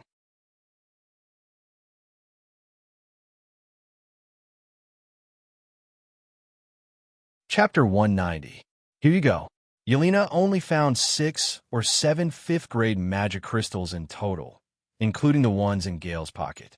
She handed them all to Han Jin. Han Jin took the magic crystals and didn't know what to say. At this moment, he felt that the magic crystals were a little hot. In fact, he didn't need these magic crystals. Isolated Cliff City was the largest magic crystal distribution center in the surrounding area. Now that they were back, as long as they had enough money, there was no need to worry about not being able to buy magic crystals. However, as the saying goes, the thought is more important than the gift. Yelena remembered what he had done for her. When she saw her own brother, she began to help him extort magic crystals after only a few words. Strictly speaking, the magic crystals were passed from one hand to the other, and there was no change. It was this kind of concern that made his hands burn. Edison suddenly thought of something. He looked behind Han Jin and said, "Yelena, I heard from Winston that there was a powerful dragon slayer fighting side by side with you. Didn't he come back with you?" "Dragon slayer?" Yelena was stunned. "Yes." Edison saw that Yelena's expression was a little strange. He asked tentatively, "Did you have conflict? Don't tell me. You're throwing a tantrum again?" Edison grew up under his father's tyrannical power. He instinctively thought that a powerful dragon slayer should have a frightening aura and pressure, just like how his father made others feel. Therefore, he didn't pay attention to Han and the others. Winston and the others looked at each other, while Scott whispered something in Edison's ear. Edison's expression changed greatly. Only then did he notice Han. He coughed awkwardly and said, "Ahem, Master Raphael, please forgive my rudeness. I didn't expect you to be so young." Yelena and the young sorcerers didn't know how the title Dragon Slayer came about. Seeing that Edison had mistaken Han as a dragon slayer, they couldn't help but feel suspicious. Then, they remembered the massive and powerful super magic circle. Of course, Han individual strength was far from enough to kill Dragon. However, the magic array he controlled was simply too terrifying. They had participated in battles under the protection of the super magic array, and the feeling of being completely integrated with the world was so carefree. Their fighting spirit was incomparably high, and they were not afraid of any opponent. Even if a dragon came to attack them, they would have the courage to fight back. Moreover, who could guarantee that Han only knew one type of magic array? It was not impossible to slay a dragon, but Morrison's and the others couldn't figure it out. They stared blankly at Edison. Raphael was a dragon slayer. Major Domo Gale, as well as the warriors named Nildak and Myron, were all looking at Han with shock and confusion, the latter far outnumbering the former. "Let's not talk in the courtyard. Come, let's go inside." Winston smiled. "Coincidentally, there was a farce a few days ago. Let me tell you about it. You'll definitely be interested." Under Winston's lead, the people who were either enlightened, thoughtful, or confused walked into the hall. The furnishings here were very simple, or even shabby. It seemed that Winston and the others were not fastidious people. The tables and chairs in the hall emitted an old smell, but they were very clean. There was not a single servant in the hall, and only 2 children were busy. According to Saxon, they had adopted a few orphans, and the household matters were all taken care of by the children. Winston used the fastest speed to tell them about Dwight Steele's mercenary conference. Han couldn't help but frown. This disaster had to be dealt with, or would bring trouble to them sooner or later. Sassu sneered. "Who does he think he is? The mercenaries of Isolated Cliff City will listen to him? The point is, will we have a chance to explain?" Leger said calmly. "Also, what if someone bleeds before we can explain?" Sassu sighed. Leger had hit the nail on the head. If someone bleeds on both sides, then even if they know it's a misunderstanding, they can only carry on with the misunderstanding. Perhaps this was the effect that Mantico wanted. "Chipango, do you have many friends in the city?" Han asked. "Not many." Chipango thought for a moment. "Only a few, but I'm very close to them. If I need anything from them, they'll help me. Then I'll leave it to you. Go out and talk to your friends. You must find out where the Abyss mercenary team is staying." "Raphael, what are you going to do?" "Don't forget that the Mercenary Association of Isolated Cliff City forbids mercenaries from killing each other." Leger said, "It's okay to fight, but if someone dies, the Mercenary Association will definitely intervene." "Who said I'm going to fight?" Han smiled. "I just think that waiting for someone to attack us is too passive.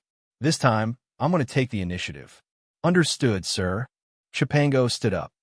"I'll go with you," Gibran said. "Do you have friends outside?" Julia was talking to Gibran, but her eyes were looking somewhere else. Gibran froze and smiled bitterly. If there was anyone in the world who knew him best, it would be Julia. He really didn't have many friends, only a few brothers who went through thick and thin with him. "You're too big of a target," Leger said softly. Leger said softly. "If you ask about the whereabouts of the Abyss mercenary group, it may arouse suspicion. Even if they know, they won't dare to tell you. If something happens, they will have to take responsibility." "Chipango can go alone," Gibran said. Han said. He didn't want Gibran to alert the enemy either. "Chipango, Mantico should remember your face now. Be careful, understand?" "Don't worry, sir." Chipango puffed out his chest and ran out excitedly. But when he got outside, the excitement on his face gradually disappeared. His attitude just now was just to show that he was happy to work for Han. But if he wanted to do a good job and do it satisfactorily, He couldn't just put on a front. Who should he look for? Chipango thought to himself. What's wrong? Can't take it anymore. Winston smiled. I used to think that as long as I didn't provoke anyone, I could avoid trouble. Han Jin laughed self-deprecatingly. Now I see how childish I was. Sometimes, when you meet someone, you have to fight to the death. I can't compare to you in anything else, but when it comes to friends, you can't compare to me. Winston thought for a moment. Give me 3 days, and I'll send you news about Mantico. No need. Han Jin shook his head. No one knows what will happen in the end. It'll drag you down. If you really think of me as a friend, then don't say things like that, Winston said seriously, then turned to his side. Saxon. Understood. Saxon jumped up and laughed evilly. I've always disliked that guy. Who would have thought he'd end up like this? Hee. Han Jin wanted to stop him, but then he realized that it wasn't appropriate to refuse Winston's kindness. As the saying goes, one more friend means one more path, and one more enemy means one more wall. Plus, he didn't know anything about the situation in isolated Cliff City and needed help. In the end, he chose to remain silent. Right, Sir Raphael, there's something I want to discuss with you. Winston looked hesitant. Since we're friends, you could just call me by my name, Han Jin said with a smile. Do I have to call you Sir Winston from now on? Ha! Winston laughed. It's like this. The leader of the Dragon Singer mercenary group, Dwight Steele, would like to meet you. If you don't think it's too abrupt, how about? I don't have anything else to do right now. Just give me time. Han Jin said without hesitation.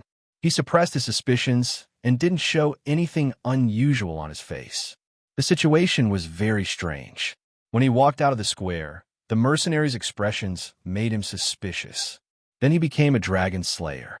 Now, the leader of the top mercenary group in isolated Cliff City was taking the initiative to make friends with him. To borrow Morrison's words, when did they become so popular and famous? That's great. Winston was overjoyed. Seeing Winston's joy, Leger and Sasu couldn't help but look at each other. Finally, they turned to Gibran. Because they were on different levels, they couldn't guess what Winston was thinking. Perhaps Gibran could give them an answer. Gibran had been in a daze until Kane nudged him with his elbow. He coughed dryly and said, Is Dwight Steele planning to abandon Mantico? It's not really abandoning him. Winston sighed. Actually, you should know what kind of person Mantico is. No one wants to have anything to do with him.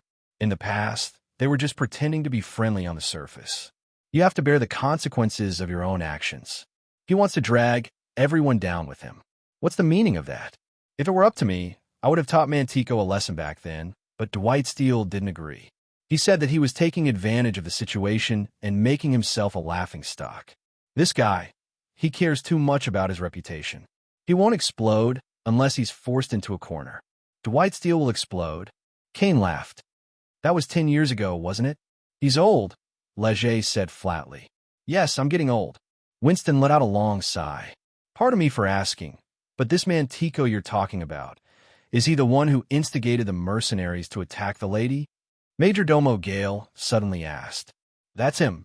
Why didn't you tell me before? Edison was furious and stood up abruptly. Where is he? Winston smiled bitterly. He didn't tell him before because he was afraid that this second young master would cause trouble. Isolated Cliff City had its own rules. Although accepting a black mission was immoral, it still had to be resolved internally. If an outsider came to isolated Cliff City to cause trouble, it would incur the wrath of the public. Han Jin hadn't registered yet, but Morrisons and Leger were registered mercenaries and had a record of them in the Mercenary Association.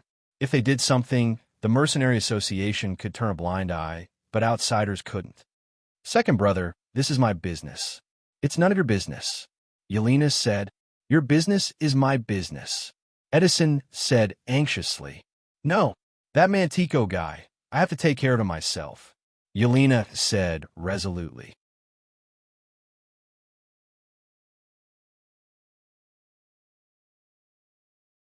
Chapter 191. Chipango frowned as he walked aimlessly on the street. He tried to recall the social circles of his friends, but no matter how hard he tried, he couldn't find anyone who had been in contact with the Abyss mercenary group. The Abyss mercenary group was too mysterious, and they only stayed in isolated Cliff City for a few days every year. Ordinary mercenaries couldn't get in touch with them even if they wanted to. As Chipango was walking, a door on the side of the road was suddenly smashed into pieces. A figure stumbled out of the door. Chipango was shocked and immediately stopped walking. Just as he was about to activate his invisibility skill, he remembered that he was in isolated Cliff City, not the Terrashah Mountains. Chipango laughed at himself and took a few steps back, intending to see what was going on. The figure didn't get far before he tripped and fell to the ground. Chipango almost laughed out loud. It turned out that the man's pants were only up to his knees, and the ugly object under his crotch was clearly visible. Immediately, a group of women screamed. Then a big man came out of the door. He was holding a huge axe that was emitting cold light. Without saying anything, he chopped down with the axe. It was fast and fierce. It seemed that he was really going to kill. The man lying on the ground was quite agile. He rolled on the ground and dodged the incoming axe. Then, his body bounced up like a spring. Chipango could clearly see that the man was trying to pull up his pants while he was in the air. However, the axe-wielding man seemed to want to take advantage of this moment to get rid of him. Immediately after, the axe-wielding man swept his axe across. The man quickly retreated, but because his hands were left on his belt, he couldn't maintain his balance. His body tilted and knocked over a roadside stall. The man's reaction was quite fast. As he knocked over the stall, he kicked the debris on the ground toward the burly man.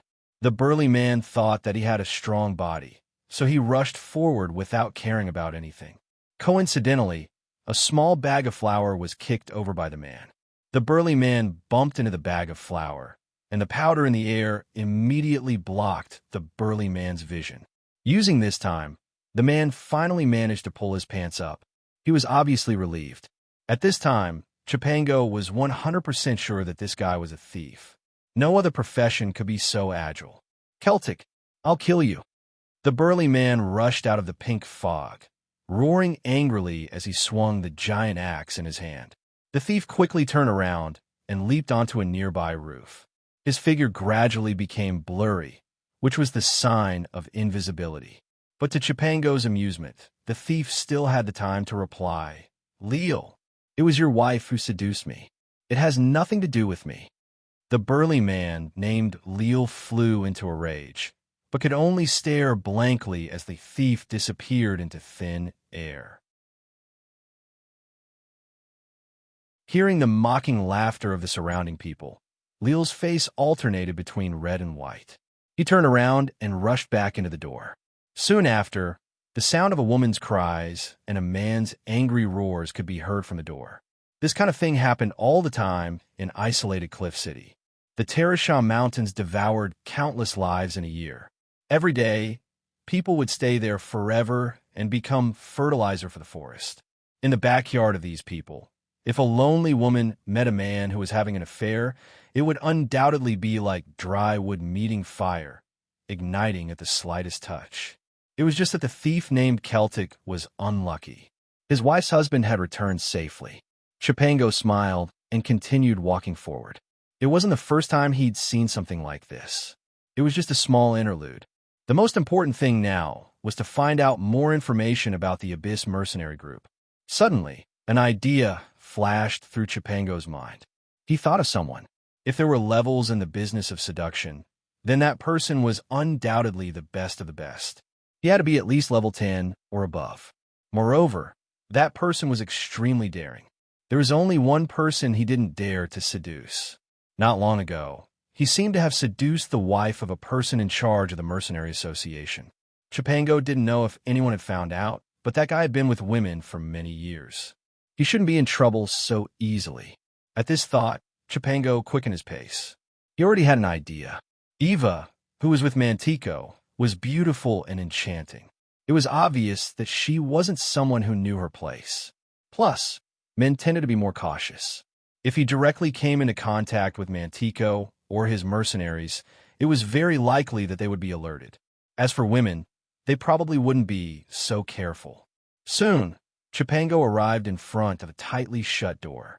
Just as he was about to knock on the door, he heard faint panting sounds coming from inside. Chipango shook his head.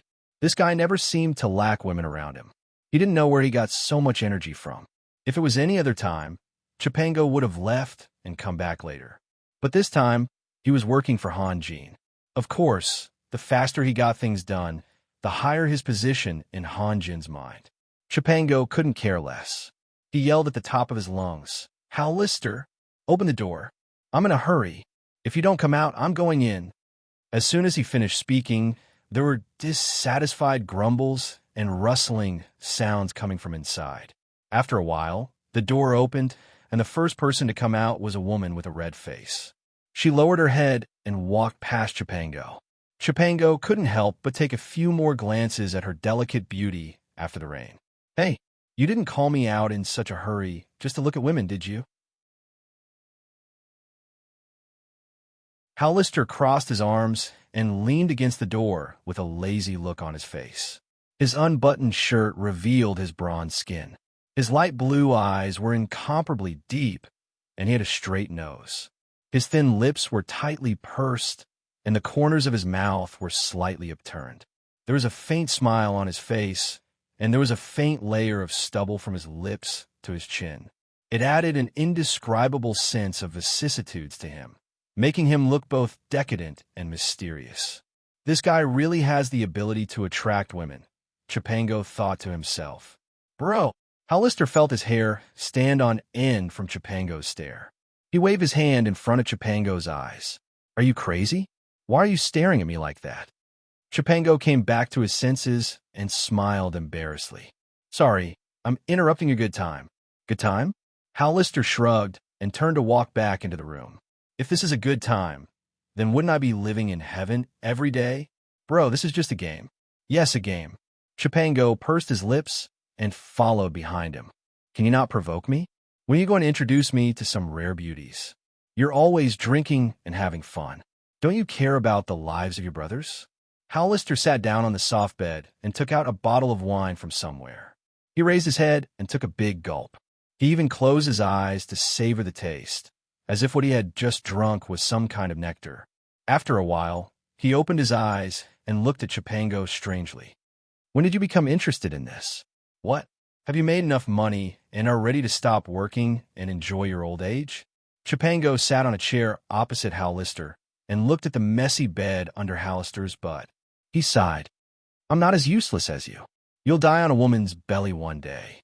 "Is that so?" Lister didn't care about Chipango's mockery. "That's my lifelong dream. I have something important to talk to you about." Chipango's expression turned serious. "You really have to help me this time." Sigh. Lister sighed. "I knew you wouldn't come looking for me for anything good. I thought you'd made a lot of money. Tell me, how much do you want this time?" Chipango's face turned red. "What did I say? I wanted to borrow money from you. You don't want to borrow money." Lister was even more curious. "Do you really want me to introduce you to a girl?" "That's easy. As long as you ask, I'll give you as many as you want." "Why would I need so many?" Chipango rolled his eyes. "One is enough." Lister stroked the stubble on his chin with 2 fingers and narrowed his eyes at Chipango. "So, you already have a target? I really want to know which girl you're so infatuated with." Chipango weighed the pros and cons in his mind for a moment before finally deciding to tell Hanjin the purpose of his trip. Even though he still felt guilty for dragging his friend into this mess, once he succeeded, Chipango would truly have a place in Hanjin's small group. Even Lister would be credited for this. After all, not everyone had the opportunity to serve a group that had a magus in it. "Do you know a person named Eva?" Chipango asked softly. "Eva?" Lister scratched his head. "There are too many people named Eva. Which one are you talking about?" "The one from the Abyss mercenary group." "What?" Lister jumped up from the bed as if someone had stabbed him in the butt. "The one with Mantico." Yes, that's her." Chipango was overjoyed. He didn't expect this kid to actually know Eva.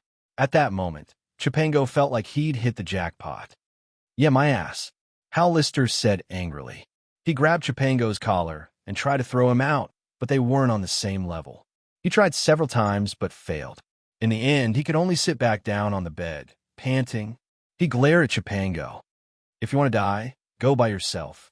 I haven't lived long enough yet. Don't get so worked up, Chipango said with a smile. Since Hallister knew Eva, then everything would be easy. With Hallister's ability, even if he couldn't charm Eva completely, it shouldn't be a problem for him to invite her out. That was Hallister's goal. Hallister's eyes narrowed into slits as he slowly straightened out his messed-up clothes. Hallister knew Eva was Hallister's acquaintance, so everything would be easy. How do you know her? Chipango asked. Did I say that I know her? Hallister didn't even look at Chipango. He stared at the ceiling as if there was a flower there. You should be able to ask her out, right? Chipango asked as if he hadn't heard Hallister's words. I said I don't know her. Hallister stood up angrily. The calmness that he'd forced himself to be was gone. Do you know where she is right now?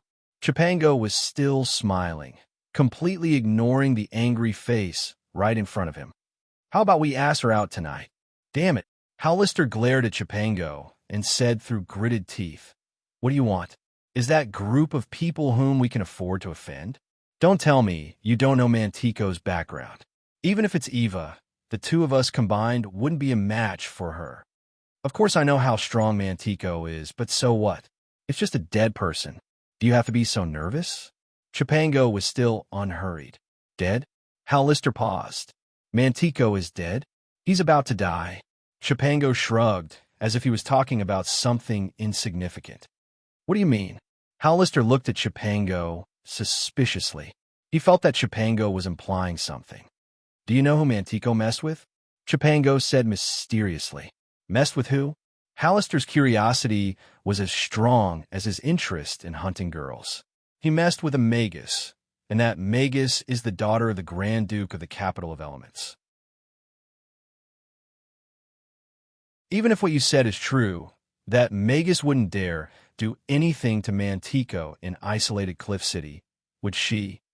Hallister wasn't strong enough, but he understood this logic. Oh, I almost forgot. There's a dragon slayer with that magus. Chipango threw out this huge smoke bomb. He believed that no one would be able to remain unmoved after hearing this news. Dragon slayer? Hallister was shocked beyond words. How is that possible? If he really messed with a dragon slayer, how could he return to isolated Cliff City alive? Sigh. Chipango sighed. How would we know that Mantico had a special teleportation scroll? Our boss let them run away when he wasn't paying attention. Your boss. Hallister sneered and looked at Chipango as if he was crazy. The leader of your mercenary group. Chipango waved his hand and interrupted Hallister. I forgot to tell you that I joined a new mercenary group. The leader is the Dragon Slayer, Master Raphael, and the vice leader is the Magus, Master Yelena. Chipango purposely made it sound like he was close to Hanjin and Yelena. That was the only way to dispel Hallister's suspicions. You're kidding, right? Hallister looked Chipango up and down. Can you tell me how you managed to convince a Dragon Slayer and a Magus to take you in? What do you mean by take me in? Chipango's face was a bit red, but he knew that he wouldn't be able to gain Hallister's trust if he didn't tell him the truth. After all, no one would believe such a thing. A Dragon Slayer was a legendary figure. There was no way he would run into one so coincidentally. You should know about the Black Mission from a while ago, right? Chipango cleared his throat and told Hallister the important parts of the story. In short, Mantico had messed with Master Raphael, and Master Raphael was very angry. The consequences were severe, and after Mantico came back, he fanned the flames everywhere and tried to cause trouble for Master Raphael. Therefore, Master Raphael decided to kill Mantico. After hearing this, Hallister nodded. There was no way Chipango could have made up all of this. Plus, it wouldn't do him any good. Hallister trusted Chipango quite a bit, and he treated his friends well. According to what you said, that Dragon Slayer, Master Raphael, Chipango emphasized. Oh, right. Master Raphael wants to kill Mantico in isolated Cliff City? Hallister asked. That's right. I came here to gather information about the Abyss mercenary team. I didn't expect you to know Eva. That makes things easier. But you know the rules of isolated Cliff City. How can they let them kill people in the city? Hallister was still worried. Has no one ever died in the city? Chipango sneered. Plus, do you think the rules of the Mercenary Association can stop a Dragon Slayer? Hollister thought about it and realized that it was true. As long as the Dragon Slayer, Lord Raphael, didn't want to destroy isolated Cliff City, the Mercenary Association would probably pretend to be deaf and dumb. Not to mention, there was a Magus by the Dragon Slayer's side, who was also an important figure who could change the world. Have you really joined Master Raphael's mercenary team? Hollister asked carefully. What do you think? Chipango laughed. Do you think I would dare to do anything to Mantico on my own? Hollister was silent for a moment. Chipango, can you let me see Master Raphael first? Brother. Chipango patted Hollister's shoulder and said earnestly, do you think Master Raphael is a normal person? Do you think you can see him just because you want to? Then, have you forgotten what happened back then? How did you come to isolated Cliff City? Chipango said slowly, if you had a Dragon Slayer supporting you back then, who would dare to touch your Natasha? Stop talking. Hollister jumped up and roared violently. Brother, I'm doing this for your own good. Chipango's expression didn't change. You didn't do anything. Do you think you have the right to see Master Raphael? Even I will be dragged down by you. But if you can do this well, then it'll be different. At least you'll win Master Raphael's favor. Brother, it's up to you to continue fooling around like this, or to seize this once-in-a-lifetime opportunity. Hollister thought for a moment, then nodded. Okay, what do you want me to do? Now that's a good brother. Chipango laughed. Do you know where Evie is? The news of Master's return will soon spread throughout the city. Mantico will definitely hide. Finding him won't be easy. Finding Mantico might be difficult, but finding Eva, huh? Are you sure? Chipango was overjoyed. You don't understand women. Hollister's lazy expression returned. For women, there are some things that they would rather give up their lives than give up.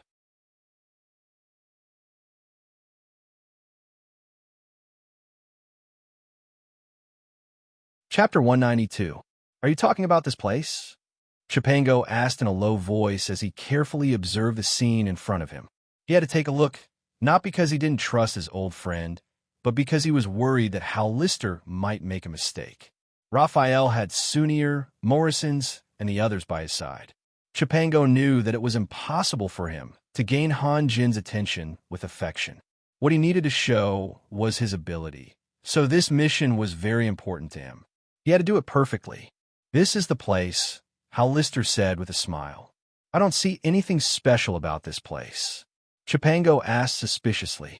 The shop in front of them looked very ordinary. Judging from the exterior, it looked very simple, but there weren't many customers. They had been observing this place for a while. Occasionally, a few carriages would stop in front of the shop, making it look very quiet. The only thing that made Chipango curious was that the customers coming out of the carriages were all dressed very well. They also had attendants. They should be people of some status.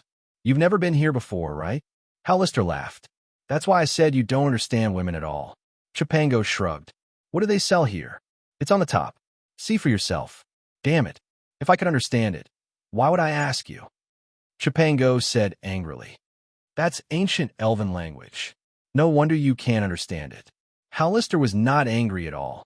Let me tell you, this is a jewelry shop that caters to female customers. Most of the things sold here are for women, and the prices are very high. But compared to the goods, the price is not a problem. This is it? You're sure Eva will come here? Chipango didn't believe Hollister's words. Deep down, he was filled with hatred. All he wanted was to go back to the Holy Crown City and kill Gerald, who might really be his biological father. He wouldn't use his mind to fall in love with any woman. If he had any desire, there were plenty of prostitutes in the bar who could solve the problem at any time. But for prostitutes, this shop was out of their reach. They weren't qualified to come here, and even if they did come, they wouldn't use their hard-earned savings to buy luxury goods. Luxury goods were the foundation of their survival for the rest of their lives. Therefore, Chipango had no way to learn about this. This place sells jewelry, clothes, and perfume made by the elves of Wild Willow City. As a race with a long lifespan, their attainments in art are much higher than that of humans. Oh, art, do you understand? Get lost. If you have something to say, then say it. Chipango was furious. You're cursing. This already proves that you don't understand art at all. Hallister smiled and said, "Let's not talk about anything else. In 3 days, Wild Willow City's Moonlight Perfume Auction will be held. From what I know, in the past 2 auctions, Eva didn't compete with anyone and almost got into an unpleasant situation. This time, she will definitely come. Moonlight perfume? Why is it so attractive? As a cultured noble, I really can't comment on your vulgarity." Hallister sighed. "Unless I use some very uncivilized words to express my thoughts." "All right, stop talking about nobles. If you want to restore your family's glory, now is your best chance." Chipango looked down again. "Are you sure Eva will come?" "Of course," Hallister said calmly. "They only sell 10 bottles of Moonlight perfume every month. They really know how to do business. Originally, Moonlight perfume wouldn't sell for such a high price, but the monthly public auction has raised the price to an unimaginable level. Even so, many people are still disappointed. They have nowhere to spend their *king money.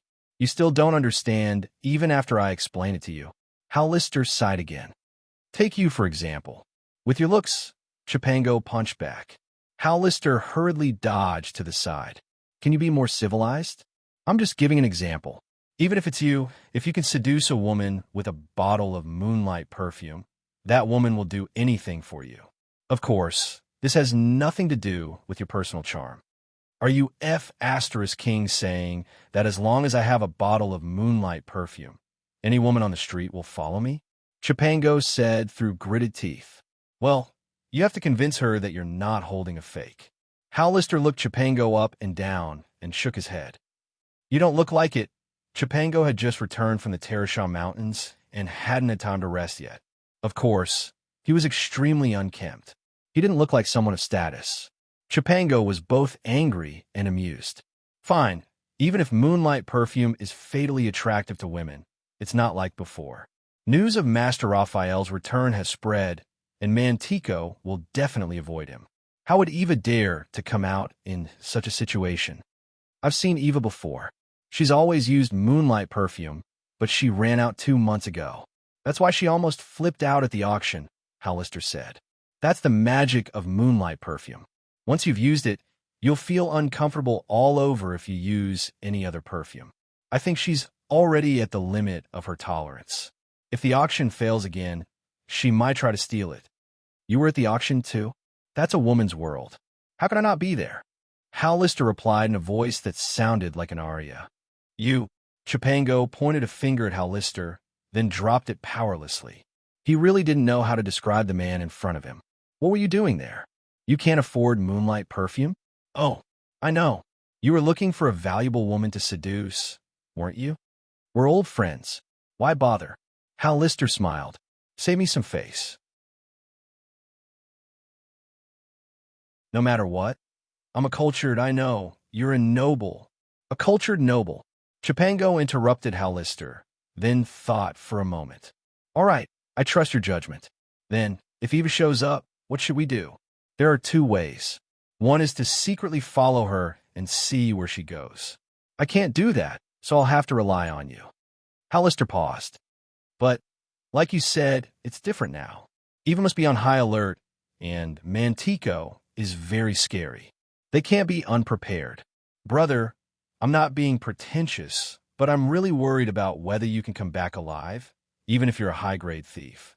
Chipango sighed and tapped on the window frame. Hallister had a point. Maybe Eva couldn't resist the temptation of Moonlight perfume and really did attend the auction, but she must be very careful when she left. With his own strength, it was very, very dangerous. "You said there are 2 ways? What's the other way?" "The Abyss mercenary team is only left with the 2 of them. Mantico's years of hard work have all gone down the drain. He must be panicking. Whether it's for survival or for revenge, Mantico needs help." Hallister said slowly, "What do you think Mantico will think when a big shot comes from the outside and gets to know Eva by coincidence?" Chipango immediately understood Hallister's idea. "You want to be this important person? But don't you know Eva? I've only seen her from afar. I know her, but she might not know me." "Not necessarily. What if she remembers you?" He knew his old friend very well. He had a natural attraction to women, and it was hard to say whether Eva would remember him or not. No way. Eva is not only a woman, but also a high-grade mage. Why would she pay attention to a nobody like me? Hallister said calmly. Besides, before he could finish, Hallister suddenly walked to the table, picked up the unfinished wine, and poured it into his palm.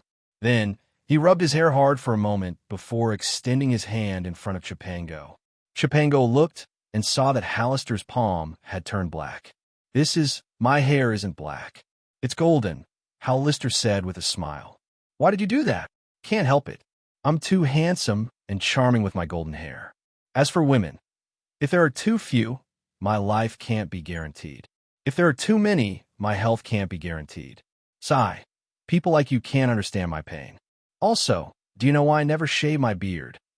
Hallister said with a helpless expression. Also, do you know why I never shave my beard? It's the same reason. Forget it, Hallister, Chipango said sarcastically. Do you think I don't know you? You're afraid that you'll get into big trouble one day and get hunted down by some woman's husband. You're saving yourself to increase your chances of survival, right? Hallister paused. No matter what, shut up. I know you're a well-mannered, noble who cares about his reputation. Chipango scolded jokingly. Hallister shrugged and didn't defend himself. He was a civilized person and wouldn't argue with someone as rude as Chipango. Chipango thought for a long time. Let's use your method. Even Gibran might not be able to follow a highly vigilant Eva, but your current appearance has nothing to do with a big shot. Let's go. I'll take you to buy some decent clothes. Not enough. Hallister shook his head. Not enough. What else do you need? How can I make people believe that I'm a big shot? I need at least a few guards around me, right? Well, Chipango was stunned. Hallister did have a point. No matter how elegant his clothes were, it was impossible to convince someone who met him for the first time that he was a big shot that they could not afford to offend. At the very least, he had to have a few powerful guards around him. That was the most direct and convincing proof.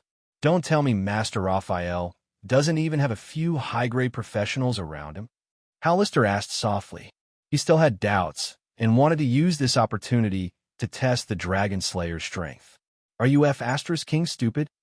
Chipango didn't dare to swear when he was with Han Jin, but with his old friend, he had no scruples. Our people have all fought Mantico. Who can we fool? Then what should we do? Right? Chipango's eyes lit up. He suddenly remembered the people brought by Yelena's second brother. Wait for me here. I'll go back and discuss this with the master. You're tuning in to the Warrior Lore YouTube channel. Don't forget to subscribe and join us on this journey to catch the most captivating stories.